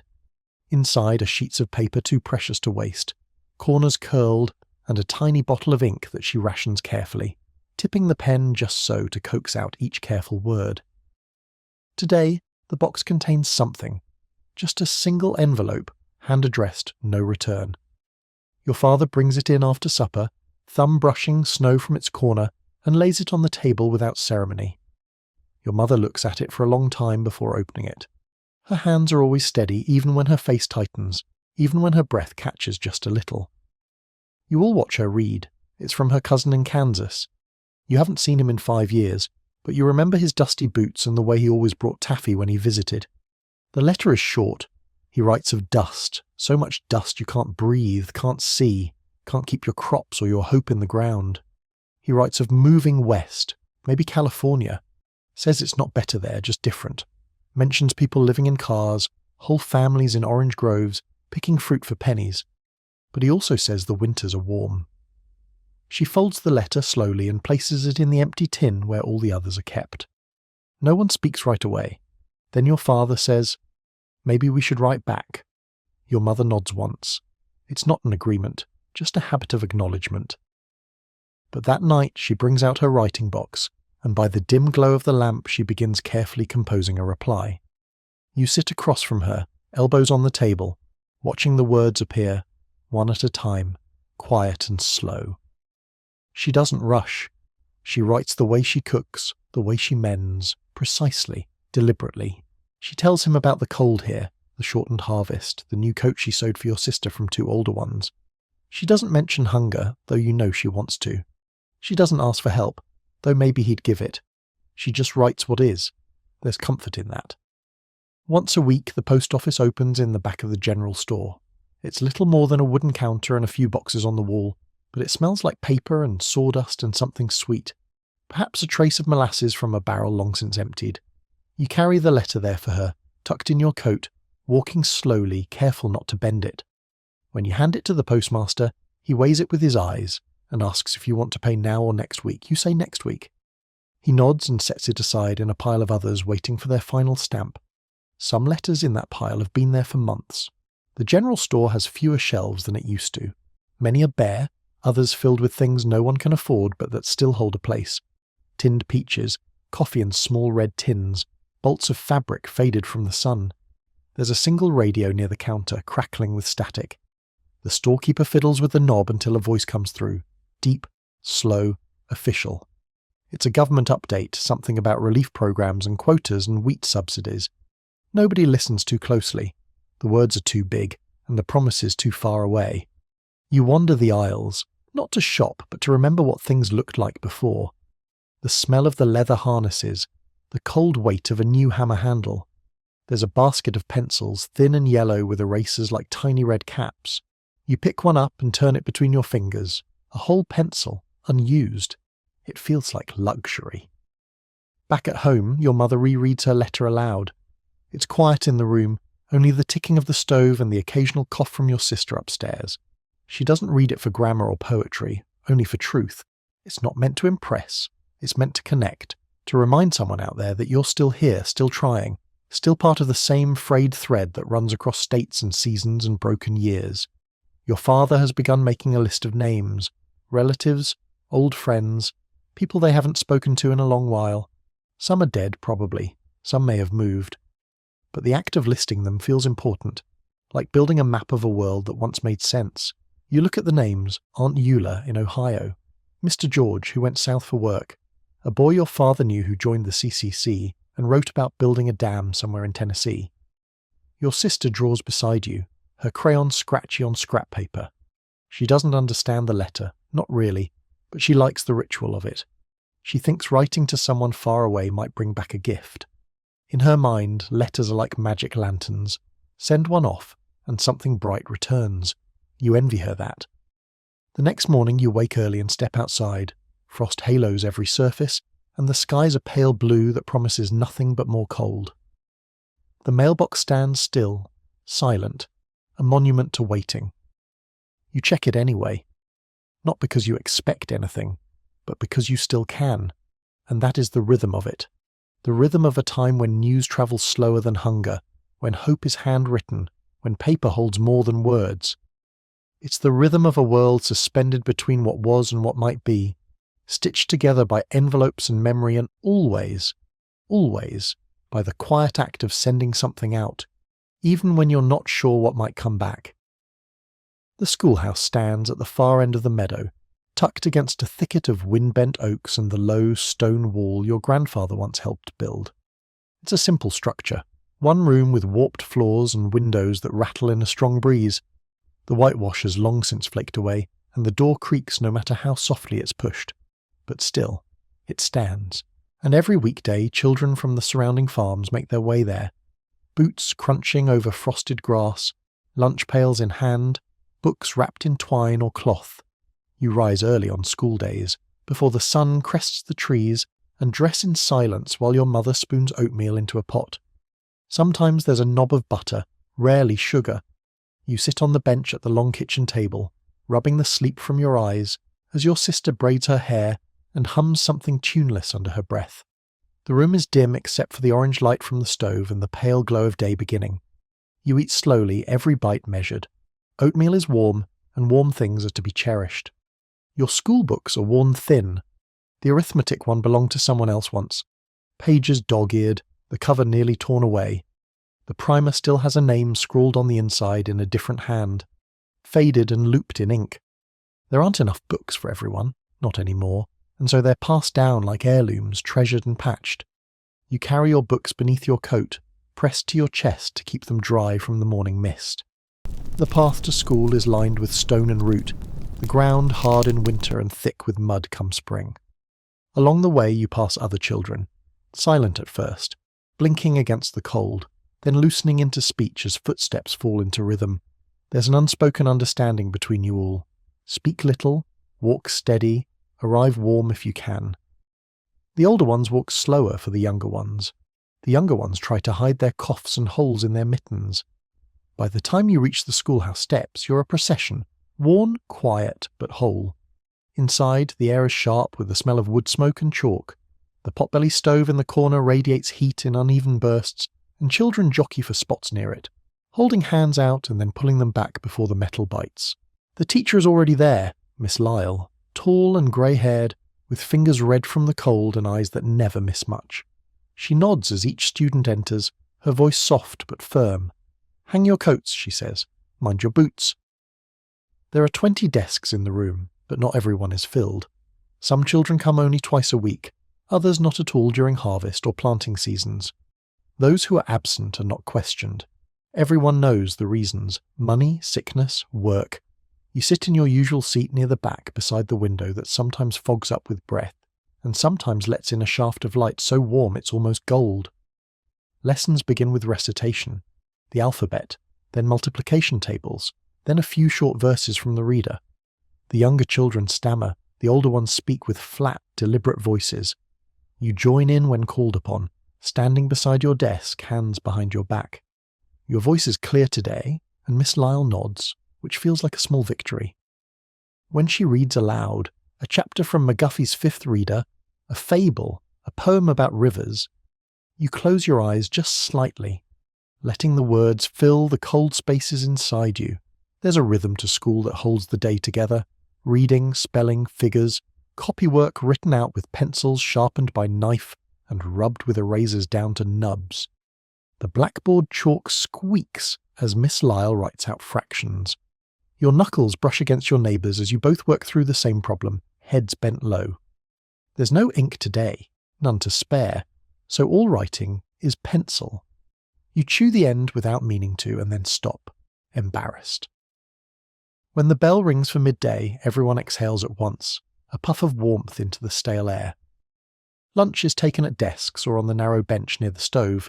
You unwrap your sandwich, homemade bread with lard and a smear of mustard, and eat slowly. Others trade. Half an apple for a biscuit, a boiled egg for a piece of jerky. It's a silent economy, barter born of need and quiet generosity. One boy, whose family is rumoured to have lost everything, receives half a lunch from 3 different children. No one says a word. Afternoons are quieter still. The younger children nap on blankets in the back corner. The rest work through long passages of penmanship and geography. You trace the outline of far-off states on crumbling maps: Oregon, New Mexico, Florida. They seem impossibly distant, drawn in faded colours with rivers like veins. Miss Lyle sometimes speaks of places she has seen: Chicago, New York, even Europe long ago. The room always goes still when she talks about Paris. None of you can imagine it, not really, but the sound of it is like a bell ringing from underwater. Sometimes, if the work is done and the room is still, she reads poetry: Emily Dickinson, Longfellow, Whittier. Her voice carries gently through the room, and you stare out the window as frost creeps across the glass, listening to the hush of verse fold itself around you like a blanket. Dismissal comes before sunset. The light fades fast in winter, and no one wants to walk home in dark. You gather your books, button your coat, and step into the evening with your classmates. There is no homework, not formally. What isn't finished will be done next time. But you take a problem home with you, working it out in your head as the path turns uphill. Back home, your mother asks how the day went. You say, "Fine," and she nods. She doesn't press. Later, over the stove's warmth, you show her a poem copied carefully onto a scrap of lined paper. She reads it twice and smiles faintly. Then she asks you to read it aloud. You do, and your voice falters only once. The schoolhouse isn't just a place of learning. It's a place of gathering, of remembering structure and stories, and the shape of a world not dictated by weather or worry, It is routine. It is ritual. It is the place where even in the leanest months you are reminded that your mind is still alive, still growing, still part of something that stretches beyond fences and hunger and cold. And so you go, day after day, week after week, following a worn path to a place where chalk marks the present and stories point towards something else. Not yet real, perhaps not ever, but held in the imagination like a warm stone in your pocket. The cold arrived early that year, slipping in around the last leaves before they even had the chance to fall, frosting the pumpkins on the vine, hardening the ground underfoot. It came without the usual fanfare, no snowstorm to signal its presence, just the steady tightening of the air, breath rising in silver threads, and the windows blooming with delicate webs of frost. You could feel it in the joints of the house, the boards groaning just slightly as the wood shrank, as though the walls themselves were bracing. Your father begins measuring firewood not in cords but in weeks, in days. He's kept a running tally in a little black ledger, pages stained with soot and the faint outline of pencil that's been erased and rewritten over many times. 3 sticks a day for the parlour stove, he mutters, more to himself than anyone else. 2 for the cook stove. Nights, we bundle. Each morning he steps out early, the axe already in hand, scarf tied up over his ears. The woodpile's grown smaller by the week. The sight of it shrinks you too. You help him when you can, though your hands burn from the cold, and the handle leaves splinters through your gloves. The forest behind the house has already given much, but there are still downed branches, fallen limbs, just enough if cut right, if burned slow. The sound of splitting wood is sharp in the air, rhythmic. It becomes part of the background of your winter, along with the rattle of the stove, the low whistle of wind under the eaves, the constant quiet cough of your younger sister from the back room. There is a pattern now, and the days fold in on themselves like old paper. You rise before the light, breath visible even indoors. The stove is fed a single stick to wake it, and you crouch beside it, rubbing your hands together, watching the flames catch slow and orange. Your mother wraps herself in a shawl, moving through the kitchen with the quiet certainty of habit. The kettle goes on first, then the pan, then a bowl of meal that becomes breakfast. No one speaks much in the mornings. The cold presses against your skin like a second layer of clothing. Your coat has been mended 3 times this winter already, the sleeves growing shorter, the hem rising with your legs, your boots are lined with rags. The cold creeps in anyway, but still, you go outside each morning, to the woodpile to feed the chickens, to check the trap near the creek for rabbits. Once, your sister comes out with you, her small face wrapped in a scarf so thick only her eyes show. She points at the bare trees and says, "Everything looks asleep." You nod. It does. But you know better. Trees are not dead. They're waiting, the way everything waits this time of year. At night, the whole family gathers near the stove. There's no central heat, just the slow, uneven warmth from the iron belly of that old fixture, and so everyone shares the same space. Your mother darns socks in the dim light.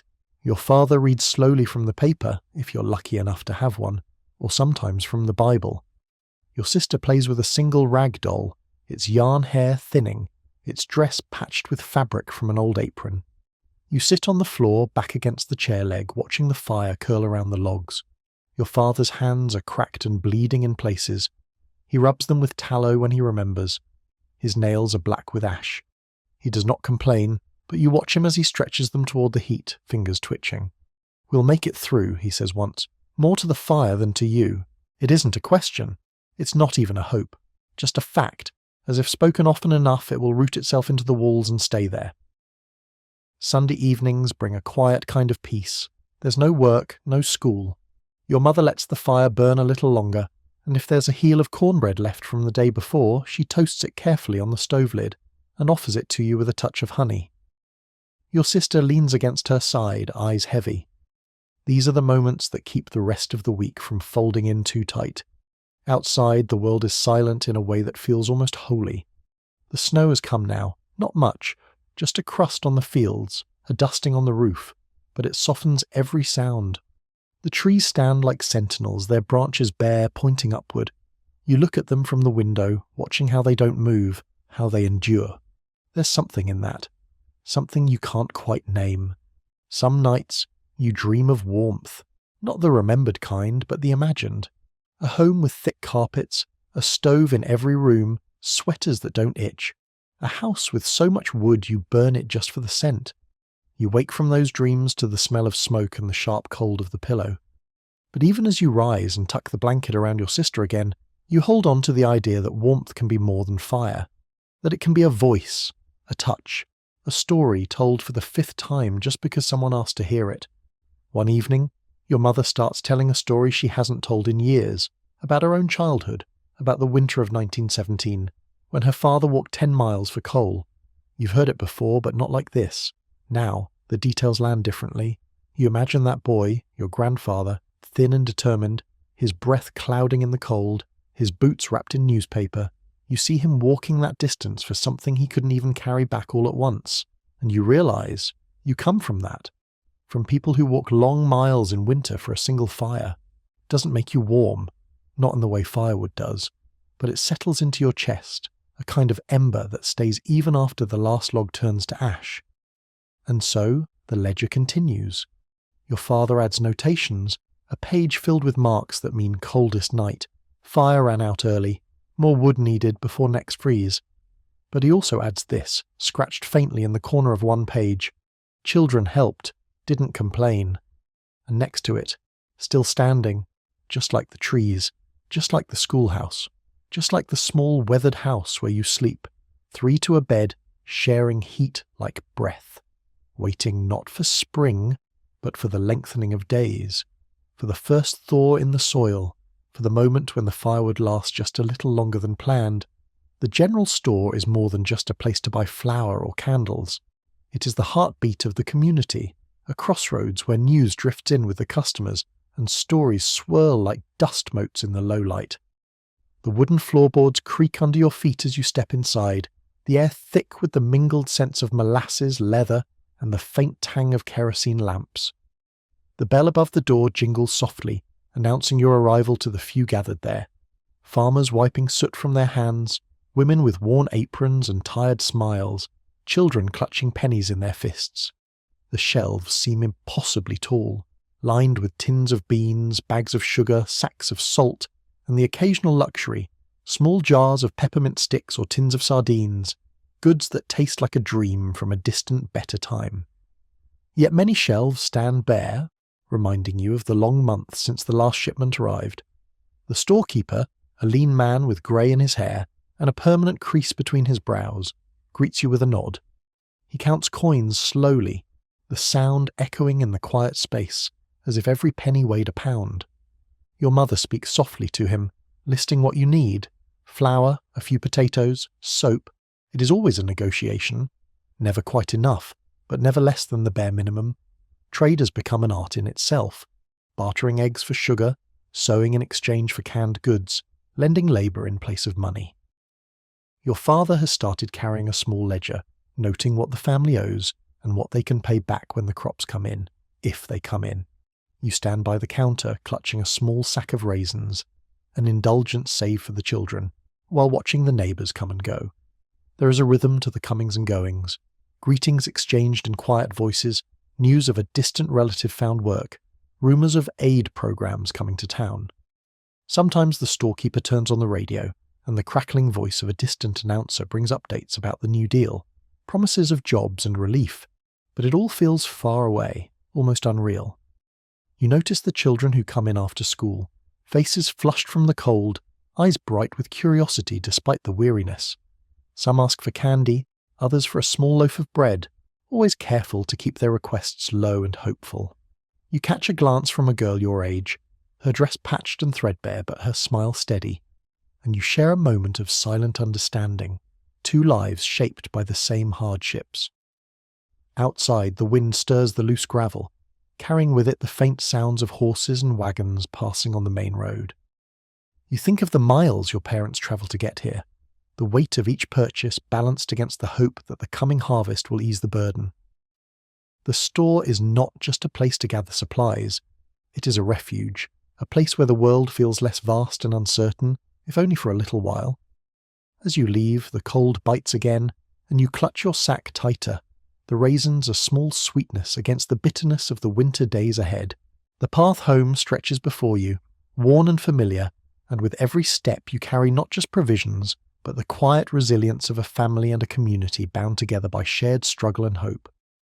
The mailbox stands by the edge of the dirt road, a battered metal box perched on a crooked post, paint peeling and rust gathering where the hinges meet. Each day, you and your sister take turns checking it, hoping for something beyond the usual. A letter, a postcard, a scrap of news from someone who's gone away and hasn't forgotten you yet. Most days it's empty, or sometimes there's a newspaper, folded and crinkled, or a flyer announcing a revival meeting or a new government programme, carefully saved by your mother for later reading. But on rare occasions the mailbox yields a letter. The envelope is soft and yellowed with age, sealed with wax or carefully licked glue, ink faded but still legible. The handwriting is often sprawling and elegant, a reminder of a time when people wrote slowly, thinking through every word. Your mother unfolds it reverently, smoothing out the creases and passing it to your father, who reads aloud in a voice tempered with both pride and sorrow. These letters come from distant relatives who have left the farm, seeking work in the cities or further west. Some are from uncles who found jobs in factories or on the railroad, writing between shifts to say that the work is hard but steady, that they miss the quiet of the country but are grateful for a paycheck. Others are from friends who left town for the military or to chase new opportunities. Their words are lifeline across the miles. The letters speak of long days, of crowded boarding houses, of meals eaten standing up, and of the hope that someday the family will be reunited. You watch your mother's hands tremble slightly as she reads the news aloud. The letter speaks of snow in Chicago, of strikes and layoffs, but also of a new union forming, promising better conditions. There are mentions of relief and programs you don't quite understand yet, words that sound like promises but also carry a weight you can't ignore. Your father folds the letter carefully and slips it into his coat pocket, eyes distant. Sometimes you write back, practicing your penmanship on scraps of paper, your words hesitant but full of longing. You tell them about the farm, about the frost on the window panes and the stubborn hens that still lay eggs. You ask questions you don't expect to be answered, about the city streets, about the smells and sounds, about whether it ever feels like home. Your mother helps you seal the envelopes with a lick and a careful fold, and your father carries them down the lane to the postbox, his footsteps steady despite the weight of uncertainty. The letters arrive infrequently, like rare gifts from another world, but they remind you that even in hardship, there is connection. A thread of humanity stretching across miles and years, tying you to people you love and to futures you can only imagine. And as you tuck the last letter away in a worn leather pouch, you carry with it a flicker of hope, a quiet reminder that though the distance is great, you are not alone. Morning light spills softly through the cracks in the window shutters, casting long, pale beams across the rough-hewn floorboards as you rise before the household stirs fully awake. The cold lingers, but the promise of work keeps you moving, steady and purposeful. Outside, the world is muted by frost, each blade of grass encased in a delicate sheath of ice, sparkling faintly in the pale dawn. The air smells sharp, tinged with earth and wood smoke, a scent that has become as familiar to you as your own heartbeat. Your day begins with chores that have become almost ritual. Feeding the chickens, their feathers fluffed against the cold, their soft clucks breaking the quiet. Hauling water from the well, the wooden bucket creaking on its rope as you pull it up heavy and dripping. Gathering eggs, smooth and warm despite the chill. Each task is small, repetitive, but it holds meaning, a way to mark time and keep the fragile world turning. Your hands, roughened and sometimes cracked, move with practiced ease. You've learned which hens are shy, which nests are safest, how to avoid slipping on patches of ice near the barn. There is pride in these details, a quiet mastery born of necessity. Your mother watches you sometimes from the kitchen window, her eyes soft but alert, knowing these chores are as much preparation as survival. Later, you help tend the garden patch, digging carefully around the roots of hardy winter vegetables, making sure they have enough mulch to survive the cold. The soil is heavy and damp beneath your fingers, a reminder that beneath the frost life endures, waiting for spring's slow return. You think of the seeds you planted months ago, now buried deep and hidden, holding their own quiet promise. There are moments between the work when you pause, a breath caught in the sharp air, the distant call of a crow, the way the sky softens from steel grey to the palest pink of dawn. These are the small triumphs, unnoticed by the world but felt deeply within, the way the sun finally breaks over the horizon, warming your face, the crackle of the fire in the stove when you add another log, the smile your sister gives when you bring in a handful of extra kindling. Sometimes you catch a glimpse of your father as he returns from the fields, shoulders stooped but steady, eyes scanning the horizon as if searching for something just beyond sight. His presence is a quiet anchor, a reminder that no matter the hardship, the family holds together in these daily rhythms.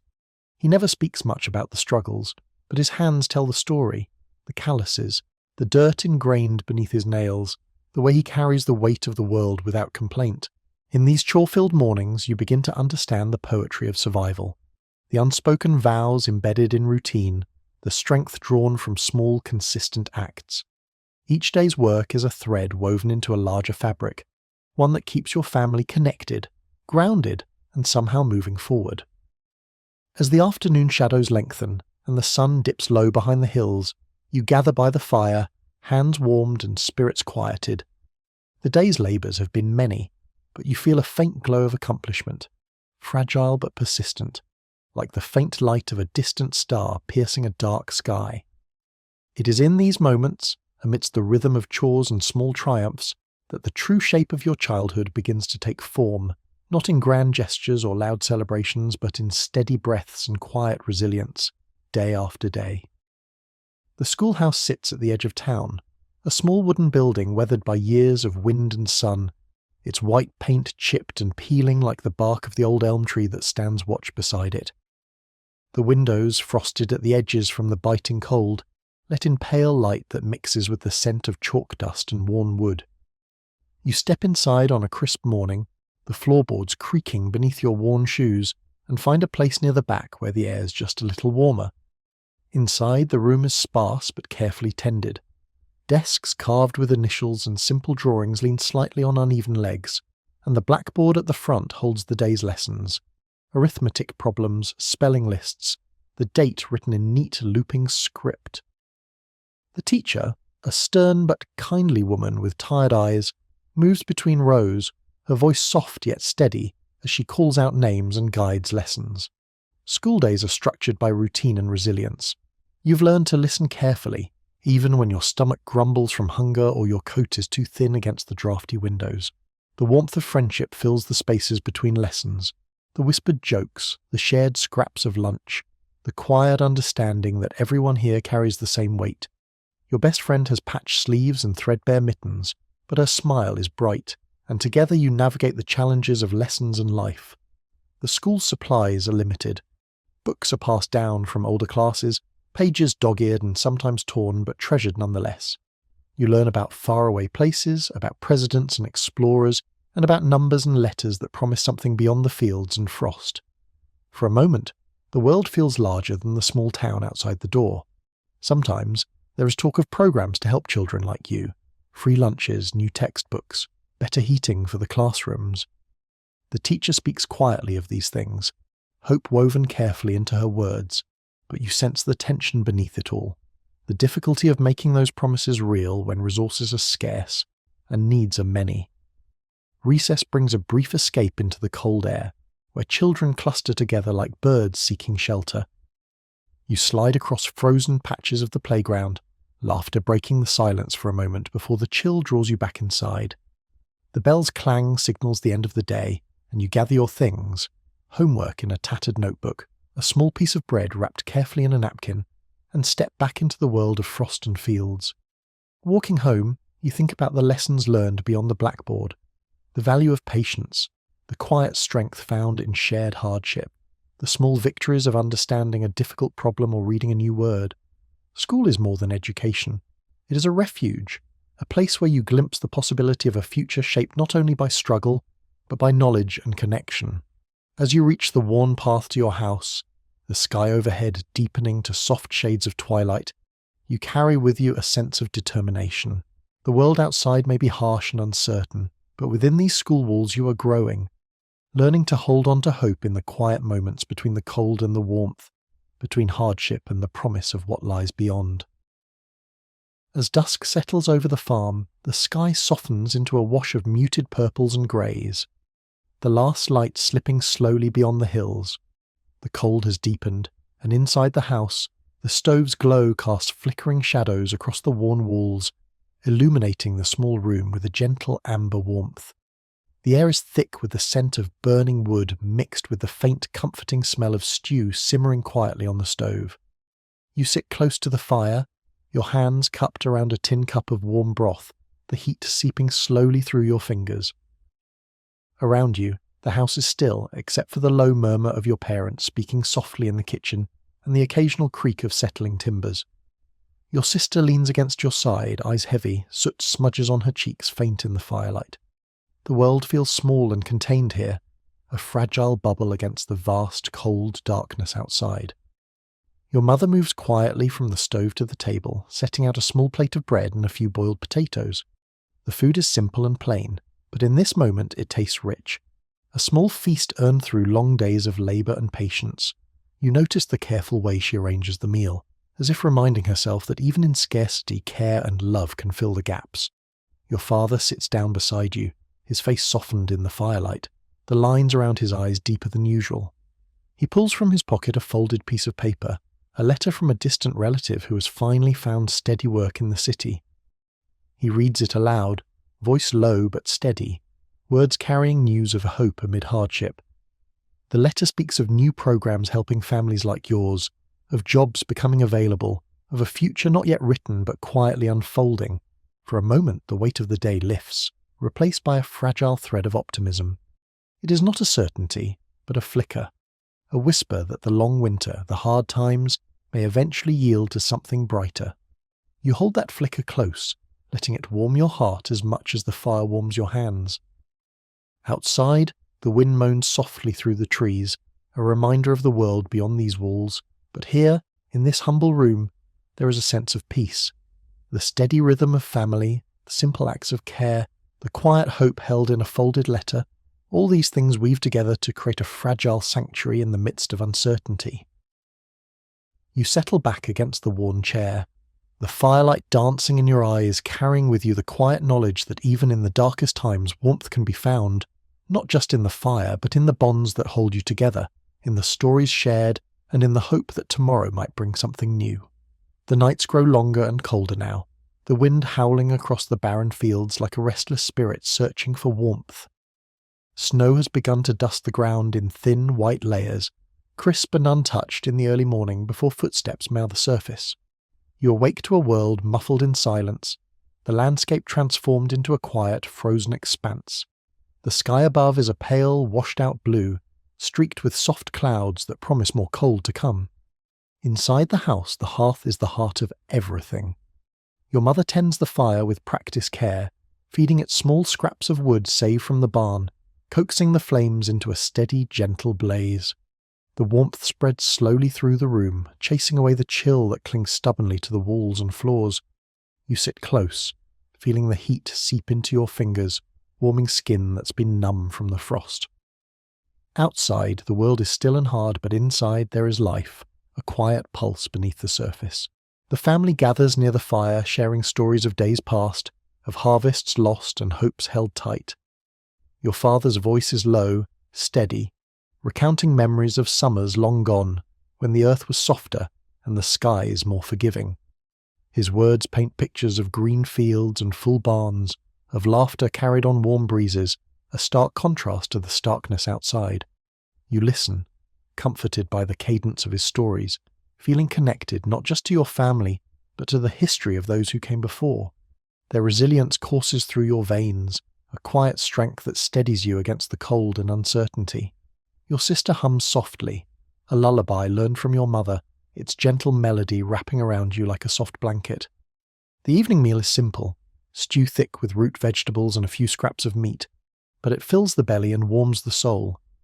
As you eat, the flickering firelight casts dancing shadows on the walls, shapes that seem to move with the rhythm of your heartbeat. Outside, the wind sighs through the cracks in the windows, but inside the world narrows to this small, glowing circle of safety. There is a solemn peace here, a quiet acceptance of the harshness beyond, balanced by the warmth and care within. The winter may grip the land with frost and silence, but the hearth burns steady, a beacon against the cold. In this moment, you understand that survival is not just about enduring the cold, but about nurturing the light that lives in the heart of the home. Fragile, yes, but fiercely alive. As twilight deepens, the room fills with a soft, muted glow from the hearth's embers, casting long, wavering shadows across the rough wooden walls. The house seems to breathe in this light, every crack and knot in the timber highlighted as if recalling the countless nights spent huddled inside against the chill. The quiet is punctuated by the steady rhythm of evening chores, your mother's soft footsteps as she tidies the kitchen, the scrape of a broom across the floor, the low murmur of your father preparing for the night. Outside, the wind picks up again, carrying with it the faint rustling of dry leaves and the distant call of an owl. The cold presses against the window panes, and you watch the frost patterns creep like delicate lace across the glass, nature's quiet artistry on display. The world beyond feels vast and silent, a place where shadows lengthen and memories drift. Inside, the day's labours wind down, but the work is never truly done. There is still the task of bringing in firewood, stacking it carefully by the stove for the long night ahead. You help your father carry the logs, the wood rough against your palms, the weight a tangible reminder of the effort needed just to keep warmth alive. Each piece placed is a small victory over the encroaching cold. Your mother tends to the small details, mending a tear in a sleeve by lamplight, folding clothes with careful hands, preparing a pot of tea sweetened sparingly with molasses. The routine is quiet, almost meditative, a dance of shadows and light that frames your family's resilience. The silence between words holds its own meaning, a shared understanding that words are sometimes too heavy for these moments. You settle near the fire again, listening to the soft crackle of the flames and the faint creak of settling wood. Your thoughts drift to the days ahead, the work yet to be done, the hope tucked inside each small task, the slow passage of time marked by chores and quiet evenings like this. The house feels like a sanctuary, fragile but steadfast, a place where the past and present meet in the flickering light. Outside, the night deepens, but inside, the glow holds steady. The dance of shadows continues, a gentle reminder that even in the darkest hours there is warmth to be found. In the hearth, in the rhythm of routine, and in the silent bonds that hold a family together through the long, cold nights. The small town surrounding your family's farm is woven together by threads of shared hardship and mutual reliance. On certain days you might find yourself walking along the dusty main street, where the buildings lean slightly from years of wind and weather, their wooden signs faded but still proud. The post office, the general store, the tiny church, all gathering points where the community's pulse can be felt most clearly. People move with a slow deliberation, each step measured as if conserving energy for the battles hidden beneath their calm exteriors.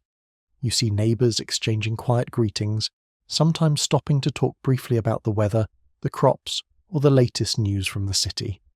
There is a rhythm to these exchanges, unspoken rules that balance honesty with hope. During occasional town meetings held in the dim light of the church hall or the schoolhouse, you catch glimpses of adults discussing new relief programs or plans to pool resources. The conversations carry a solemn urgency, voices low but determined.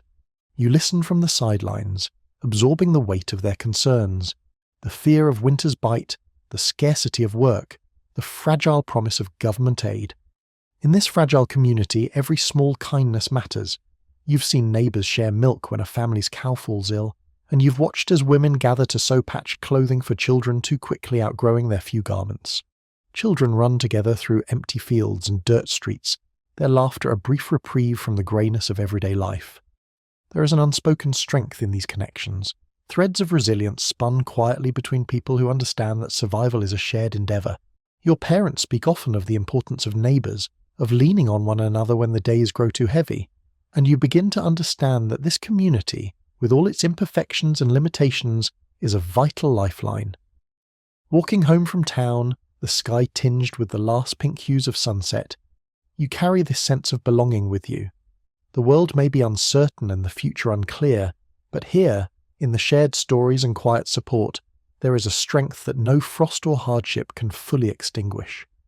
It is a reminder that you are part of something larger, a patchwork of lives woven together by hope, endurance, and the quiet courage of everyday survival. The days lengthen imperceptibly, though the cold still bites sharply at your cheeks and stiffens your fingers as you work outdoors. Winter loosens its grip slowly, the snow melting into muddy puddles that soak your boots, the frozen earth softening under cautious steps. You feel the slow turning of seasons deep in your bones, the promise of thaw, of growth, hidden beneath the lingering chill. This waiting is heavy, filled with both hope and uncertainty.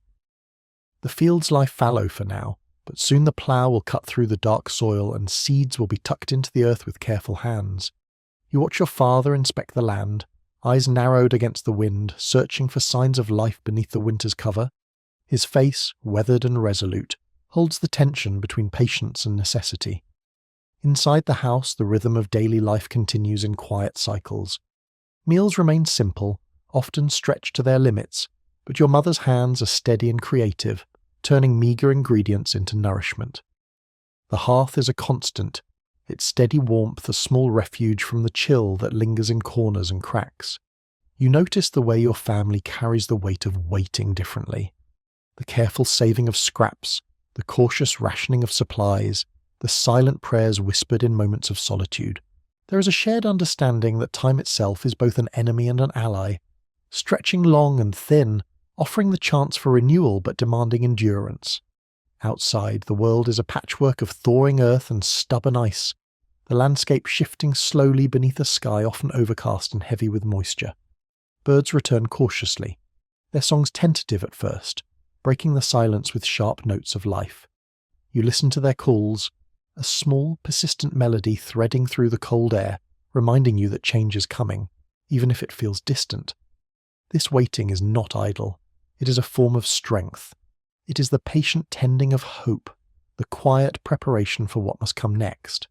And as you sit by the fire at night, the flickering flames casting long shadows, you understand that endurance is itself a kind of grace, a slow turning toward the future, one breath, one day at a time. The first breath of spring arrives quietly, almost unnoticed at first, like a gentle sigh carried on the wind through bare branches and across frozen fields. The snow that once blanketed the earth begins to retreat in thin, uneven patches, revealing damp soil darkened by winter's slow decay. You step outside into a world suspended between seasons, the brittle remains of frost clinging to low bushes, the tentative shoots of grass pushing upward through mud, the faint scent of earth awakening after a long, hard sleep. The air is sharp but carries a subtle promise of warmth. Your daily routine shifts with this changing landscape. The chores that once revolved around survival now take on a new urgency, threaded with cautious hope. You watch your father prepare the tools, the worn plough, the wooden handles smooth from years of use, carefully inspecting each piece as if measuring the season's chance for success. The fields, once a frozen expanse of silence, now hold the weight of possibility. Soon they will be turned and tilled, ready to receive the seeds that carry the fragile hope of a harvest. You join him in the fields one morning, the chill still clinging to the air but the sky brighter, the light sharper. The ground beneath your boots is soft and muddy, sometimes slipping beneath your weight as you step carefully between furrows left by last season's ploughing. Your hands are cold but steady, gripping the handles of a hoe as you help break the earth in preparation for planting. The rhythm of your work is slow and deliberate, each movement measured as if you're coaxing the soil to life with your own breath. Your mother moves with equal care inside the house, her hands busy with tasks both familiar and new. She sorts through sacks of saved seeds, some from the previous year, others sent from distant relatives or bought in small quantities at the general store. Each packet is handled reverently, a small treasure in these times. She teaches you how to plant them just so, how deep, how far apart, the gentle covering of soil that protects the fragile future beneath. The kitchen fills with the scent of early spring fare, stews thickened with dried beans, bread baked slowly to stretch the last of the flour, fresh dandelion greens picked from the thawing yard. Your sister hums softly as she helps set the table, the small moments of routine anchoring the family amidst the uncertainty that still lingers like a shadow. Evenings are longer now, the sunset painting the sky in muted shades of rose and gold. You sit by the fire watching the flames dance and flicker, your thoughts turning inward. The land holds so many stories, the generations before you who coaxed crops from harder soil, who endured harsher winters, who dreamed of spring as fervently as you do now. You feel the weight of their silent strength beneath your feet and in the calluses of your hands. Yet even in this fragile thaw, there is no forgetting the hardships that shaped your childhood. The echoes of hunger, the sharp edges of loss, the whispered fears that once clung like shadows in the corners of the house, they remain a quiet undercurrent to the tentative hope now taking root.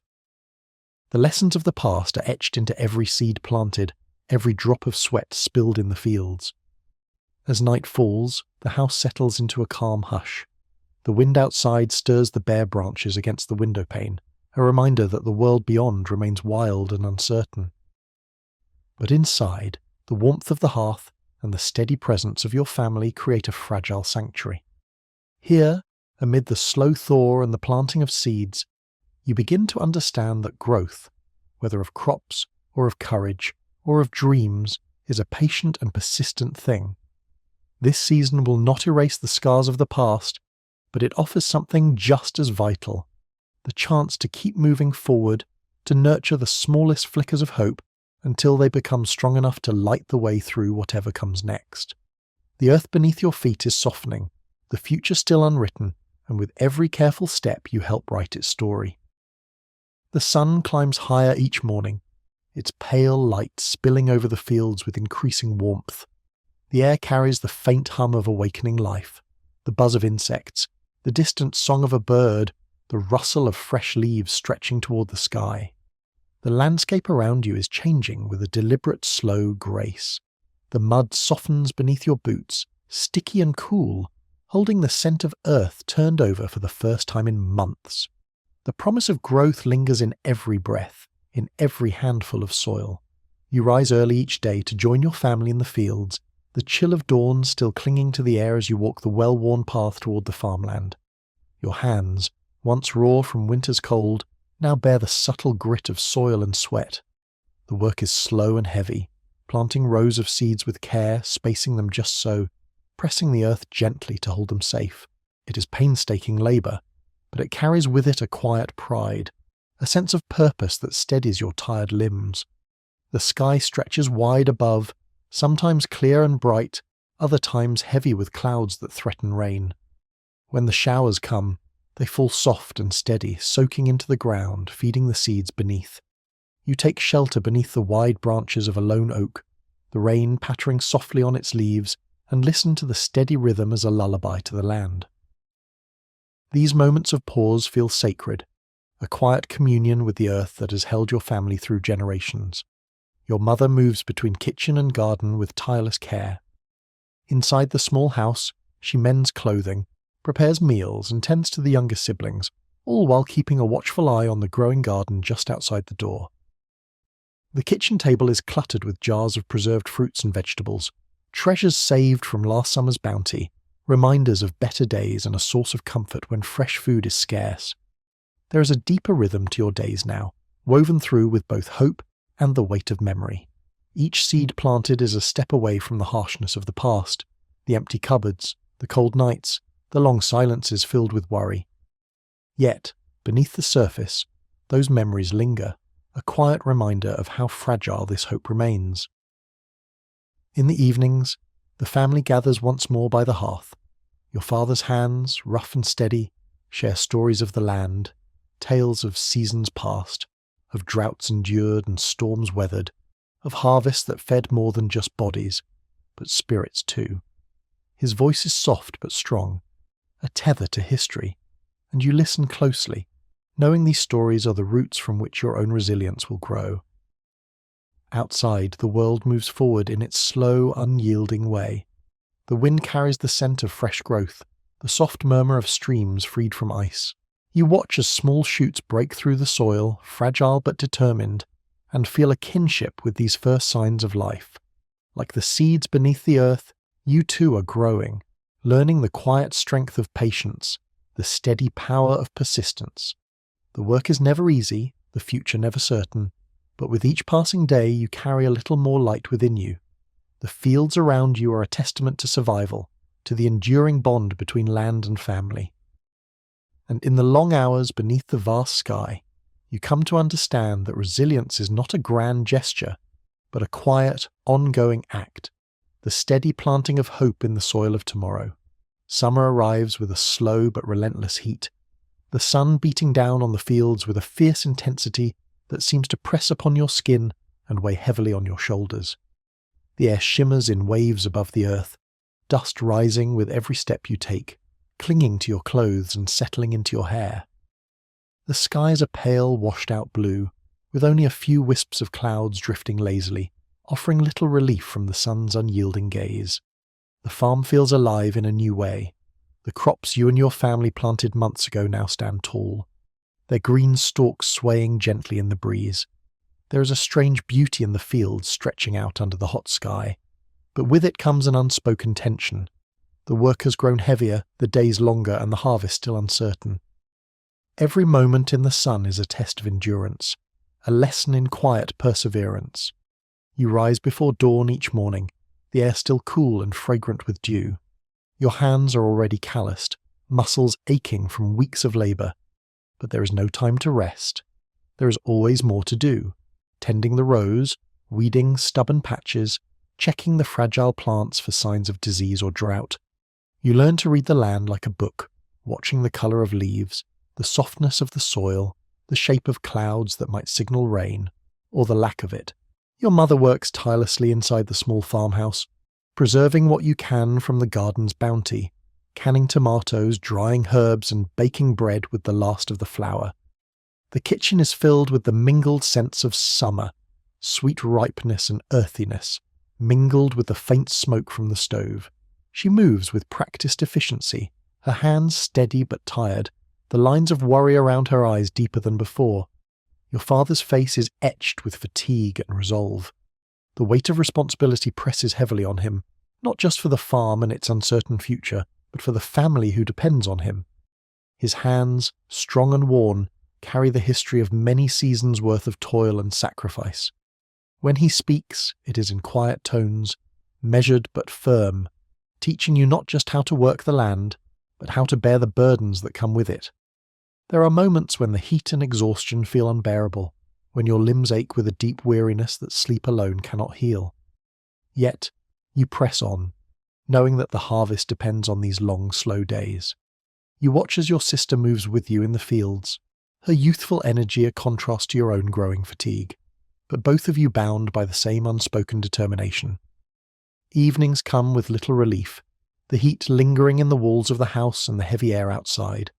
You sit by the hearth, now more for the faint comfort of ritual than warmth, the flickering firelight casting long shadows on tired faces. Conversations grow quieter, words sparse but meaningful, a shared understanding that this summer is not just about growing food, but about growing strength, about holding on through hardship, about carrying hope forward. The sweat and dust of these long days are etched into your skin and your memory. They are a testament to endurance, to the slow, steady work of survival in a world that offers no guarantees. And as the sun dips low each evening, painting the sky in muted golds and pinks, you carry within you the knowledge that every bead of sweat, every aching muscle, every careful step through the fields is part of a story far larger than yourself, a story of resilience, of family, and of the stubborn, unyielding will to keep going. The arrival of harvest is like a soft exhale after months of tense anticipation, the culmination of sweat, patience, and quiet hope. The early mornings now hold a golden light, soft and forgiving, as if the sun itself wants to ease the weight pressing on your shoulders. The fields, once rows of tender green, have ripened into a sea of grain, heavy heads bowing low with their burden, ripe for gathering. You move among the stalks with practiced hands, the sharp rustle of wheat brushing against your skin, a constant companion. The air smells dry and warm, filled with the faint, sweet scent of ripeness mixed with dust. Every step feels like a fragile victory. Each bundle tied and stacked is a testament to months of relentless labour and whispered prayers. The harvest is never guaranteed, but this year there is a cautious hope threading through your work. Your family works side by side, your father's steady presence a quiet anchor. His movements are deliberate and calm, but you see the tension beneath, the worry that this yield, though better than some, still might not stretch far enough through the coming winter. Your mother hums softly as she gathers ears of corn, her voice steady, a balm against the fatigue that settles deep in your bones. The rhythm of the harvest is slow and unyielding. Days blend into one another, sunlight fading only to give way to a sky heavy with stars, then dawn breaking again with pale light and the promise of another stretch of work. You pause sometimes to drink from a tin cup, the cool water a fleeting relief from the heat, and watch the slow dance of dust motes in the air, each one catching the light like a tiny fleeting spark. Inside the house, the kitchen is alive with quiet activity. Your sister sorts and cleans vegetables, her fingers nimble despite the weariness in her eyes. The pantry is filled slowly, jars sealed tight with fruit preserves, sacks of dried beans, and bundles of herbs tied with twine. These are the small fortresses against hunger and cold, reminders that the harvest bounty is both sustenance and hope. At night, as the family gathers once more by the fire, there is a subtle shift, a fragile flicker of relief beneath the usual quiet. Conversations, though still sparse, hold moments of tentative optimism. You hear your father speak less of fear and more of plans to mend the barn, to prepare the soil for next season, to take what the land offers and make it last. These words fall softly, like seeds sown gently into the dark earth. Yet beneath the surface the lessons of hardship remain clear. The memories of years past, of empty shelves, of worn shoes too small, of nights spent clutching hope close, are etched into the fabric of your family's existence. The harvest is a respite, not a cure, a delicate thread of light in a long shadow. As you lay down in the quiet hours before dawn, the weight of the day settling into your limbs, you carry with you the knowledge that this moment, this season, is both an ending and a beginning. The earth rests beneath the stars, and so do you, held in the fragile balance between past struggle and future promise. The story of survival continues, woven through each breath, each seed, each step forward. With the harvest behind you, the days grow shorter and cooler, the sun dipping earlier behind the distant hills. The landscape shifts once again, fields left fallow, earth softening with recent rains, and trees shedding their last leaves in quiet surrender to the approaching autumn. The air carries a faint chill, a reminder that winter still waits, patient and unyielding. Inside the house, the atmosphere is quieter, heavier with the weight of what's been done and what still lies ahead. The pantry, though fuller than in recent memory, cannot erase the shadow of uncertainty that lingers. Your family moves through these days with a careful balance of relief and caution, the lines between hope and fear blurred but ever present. You watch your parents with a new understanding, the way their eyes scan the horizon, always searching for signs of trouble or promise. Your father speaks less openly now, his voice carrying the tired weight of responsibility, his hands marked by years of labour and sacrifice. Your mother's quiet strength remains the household's steady heart, though you sense the strain beneath her calm exterior. In these days the world seems to hold its breath. News trickles in from distant places, stories of factories closing, of prices falling, of neighbours who have lost everything. You hear whispers of government programmes, of assistance that might help, but the details are vague and the future uncertain. The community, once bound tightly by shared effort, now feels stretched thin, frayed by fatigue and frustration.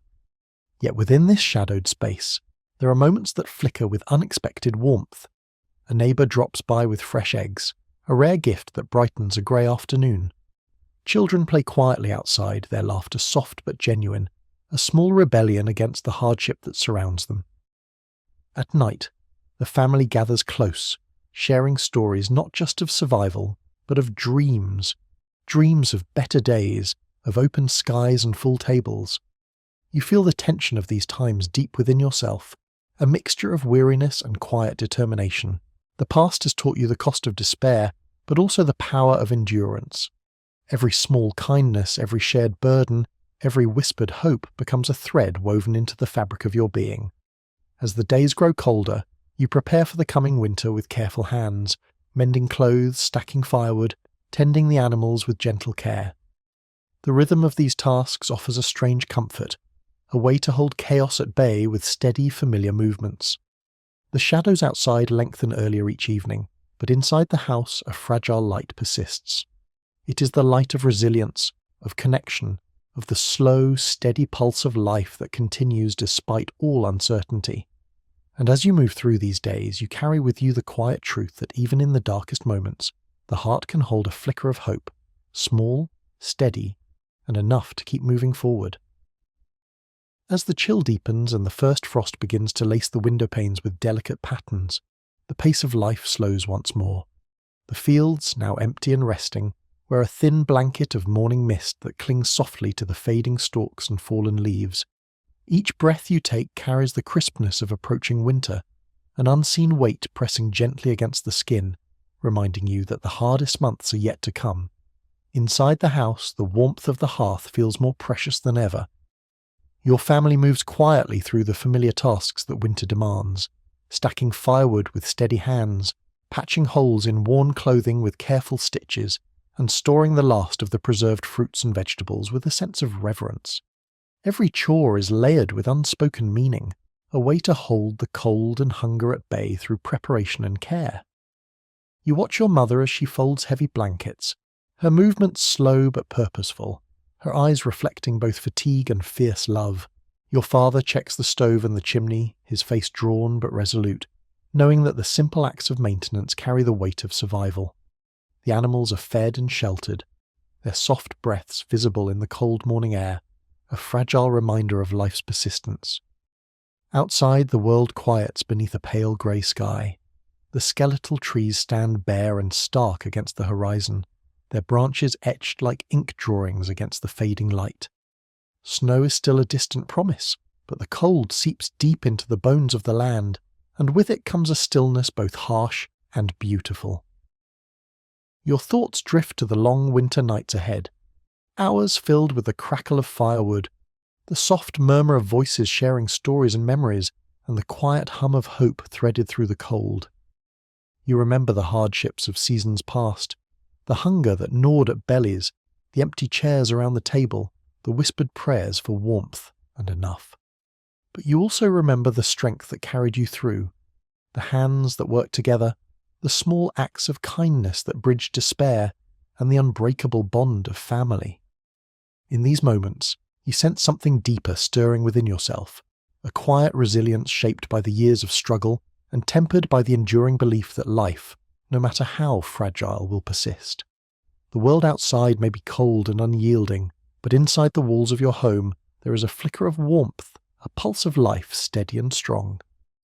You prepare for the long winter not just with tools and firewood, but with a heart that has learned patience and hope.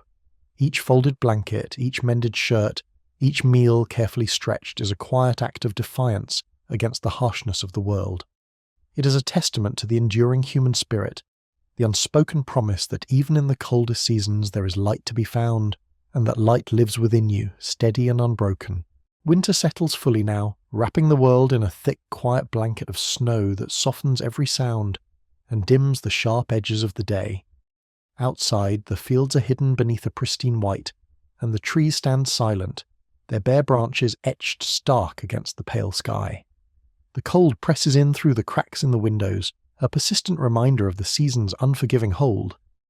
But inside, the flickering firelight casts gentle shadows on worn wooden walls, offering warmth and a small refuge from the frost beyond. The long nights stretch endlessly, time measured not by hours but by the slow turning of shadows and the rhythm of breathing in the stillness. Your family gathers close around the hearth, seeking comfort not only in the fire's glow but in each other's presence. The space is small, yet filled with the quiet strength of shared survival, the silent acknowledgement that together you are enduring more than just the cold. Your father's voice breaks the silence at times, telling stories pulled from the past, tales of better days and harder trials, of ancestors who faced hardship with grit and grace. His words move slowly, deliberately, weaving a tapestry of memory and hope that holds you all in its quiet embrace. The stories remind you that you are part of something larger, a lineage of endurance that stretches back through time. Your mother hums softly while she knits, the steady click of needles a comforting rhythm in the hush of the room. Her gaze meets yours now and then, a silent reassurance carried in the gentlest smile. Even in the harshness of winter, her quiet presence is a beacon, a reminder that love and care persist no matter how deep the cold. Outside, the wind sighs against the eaves, a mournful song that echoes the stillness inside. But despite the biting cold, life continues. Chickens tucked safely in their coop, the dog curled by the fire, and you, wrapped in a threadbare quilt, feeling the pulse of the house and the heartbeat of your family around you. The scarcity that winter brings is real, a constant weight in the back of your mind. Food must be rationed carefully, every crumb treasured, and the cold wears on even the strongest bones. Yet beneath it all lies a quiet resilience, a slow burning flame of hope and endurance that refuses to be extinguished. As the night deepens and the world outside sleeps beneath the snow, you understand that these long hours, filled with stories, shared warmth, and silent strength, are the true harvest of this season. It is not the crops gathered from the fields, but the bonds forged in hardship, the lessons etched into your spirit, and the quiet promise that no matter how fierce the winter, the spring will come again. The winter stretches on, days melting slowly into nights without much difference between them. Outside, the landscape remains frozen and still, a silent expanse of white that seems to hold its breath beneath the pale, low-hanging sun. The world feels paused, caught in a moment between what has been and what will be. Inside, your family moves carefully through the routines that mark time. Meals prepared with frugality, chores done by candlelight, and quiet conversations carried in hushed tones. You spend hours by the window, watching the flakes drift down softly, settling on the barren branches and the frozen earth below. The cold, while biting, has a strange clarity, each breath a visible reminder of the life pressing on despite everything. You think about the fields lying fallow beneath the snow, the seeds tucked away in dark soil, and the promise that beneath the frozen ground the earth is resting and gathering strength for the spring to come. In these long, quiet days the weight of waiting is heavy, waiting for the thaw, for the sun's return to warm the soil, for the chance to plant again, to grow, to build what has been lost. Yet in that waiting, there is also a space to dream, a fragile, fragile hope that carries you through the cold. You imagine what the future might hold, fresh shoots breaking through the dirt, wildflowers blooming along the roadside, laughter spilling through open windows once more. Your parents speak less of fear these days and more of small plans. Plans for repairs to the roof, for mending fences, for making sure the next planting is better tended. They speak quietly, as if sharing a secret with the walls themselves, but their voices carry the steady rhythm of determination. Their dreams, though tempered by hardship, are alive and real, threading through the fabric of your days. Sometimes you feel the pull of the wider world beyond your small farm, the towns and cities where life moves faster, where people chase new opportunities and escape the grip of poverty. But here, in the hush of winter, you understand the deep roots that bind you to this land, and to the family who works it beside you. The earth has shaped your story, and in its rhythms you find a strange kind of comfort. Though the waiting feels endless, you carry within you the quiet knowledge that this season, like all others, will pass. The frozen world outside will yield once again to the sun's warmth, and with that thaw will come a new beginning. Until then, you hold tight to the dreams of tomorrow, to the simple promise that life, despite its trials, moves forward. Slowly, quietly, but always forward. The air begins to shift imperceptibly, a subtle softness weaving through the brittle cold. Morning frost no longer clings as stubbornly to the window panes, and the sun lingers a little longer behind the hills. You notice the slow drip of melting icicles, the faint scent of damp earth rising as the frozen ground begins to yield beneath the first thaw. It is a quiet awakening, almost tentative, as if the world itself hesitates before stepping into a new season. Outside, the snow patches shrink, revealing dark soil speckled with last year's fallen leaves, now softened and crumbling. The trees remain bare, but the branches seem to stretch a little higher, reaching toward the gentler light. Beneath the muted sky, the farm holds its breath, waiting for the promise of growth and renewal that the coming spring might bring. Inside the house, The mood shifts with the season's gentle change. There is a subtle lift in your parents' voices, a cautious optimism that dances beneath their tired smiles. Your mother begins preparing seed packets, sorting them carefully and murmuring hopes for a fruitful planting. Your father readies the tools, sharpening blades and mending worn handles, hands steady with the quiet confidence born from countless cycles of loss and gain. You feel it too, that fragile pulse of possibility threading through the stillness. The long winter's weariness lingers, but it is tempered now by the faintest flicker of something new. As you step outside, the air carries a cool freshness, different from the biting chill of months past. There is a softness in the earth beneath your feet, a subtle promise whispered in the gentle patter of melting snow. Around the community, others share this quiet renewal. Neighbours exchange greetings with a new warmth, their faces less drawn by cold and worry, touched instead by the hope of upcoming planting, of shared labour and shared dreams. The markets begin to stir, small but meaningful, with the arrival of early goods and fresh plans. It is a slow rebirth, woven through the fabric of everyday life. As you return inside, the fire crackles softly, the warmth a welcome contrast to the cool light spilling through the windows. You sit with your family, the steady pulse of their presence grounding you as the world shifts once again beneath your feet. The past month's hardships have not disappeared. They linger, shaping you still, but within their shadows the whisper of renewal grows louder. This is the cusp of change, the fragile moment when the earth softens and the heart dares to hope again. And as the thaw deepens and the days grow longer, you carry within you the quiet courage to step forward, into the unknown, into the new, and into the slow, steady rhythm of life reborn. The thaw unfolds gently now, the earth breathing beneath a patchwork of melting snow and fresh dark soil. Early shoots push through the softened ground, fragile green spears that hold the silent, stubborn promise of renewal. The sun climbs higher each day, spilling warmth that coaxes the world from its long slumber.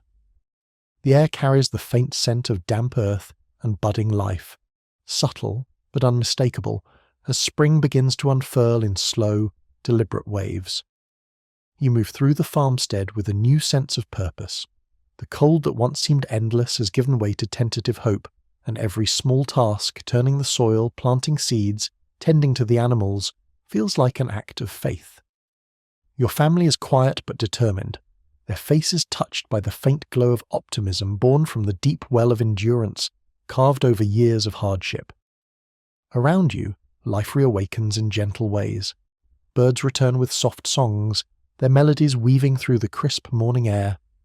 Neighbours gather to share tools and stories, their conversations lightened by the unspoken joy of beginnings. The land, once dormant, now pulses with the quiet energy of growth, a reminder that even after the harshest winters, life persists and flourishes. You pause for a moment, standing amid the fields that stretch toward the horizon, and feel the weight of all that has passed, the hunger, the fear, the endless struggle, as well as the strength it has forged within you. The Great Depression has left its mark, shaping the contours of your family and your own spirit, but it has not defined the end. Instead, it has woven resilience and hope into the very fabric of your being. As the days grow warmer and the world awakens fully around you, you carry with you the quiet understanding that life's seasons are cycles, each hardship met with renewal, each loss tempered by the possibility of new growth. The story of these years is one of endurance and gentle courage, the slow, steady heartbeat of ordinary families who, against all odds, kept moving forward. And now, as you settle into the calm of this moment, let yourself rest in the quiet strength that history offers. Know that within you lies the same resilience that carried so many through the darkest times. Let the soft rhythm of the past ease your mind, the gentle unfolding of life outside your window soothe your spirit. Wherever you are, whatever time it may be, may this story of endurance and hope wrap around you like a warm blanket. May the calm of this journey settle deep within your heart, carrying you peacefully into rest. Sleep gently, held in the quiet embrace of history's lessons, and wake with the steady light of a new day waiting just beyond the horizon.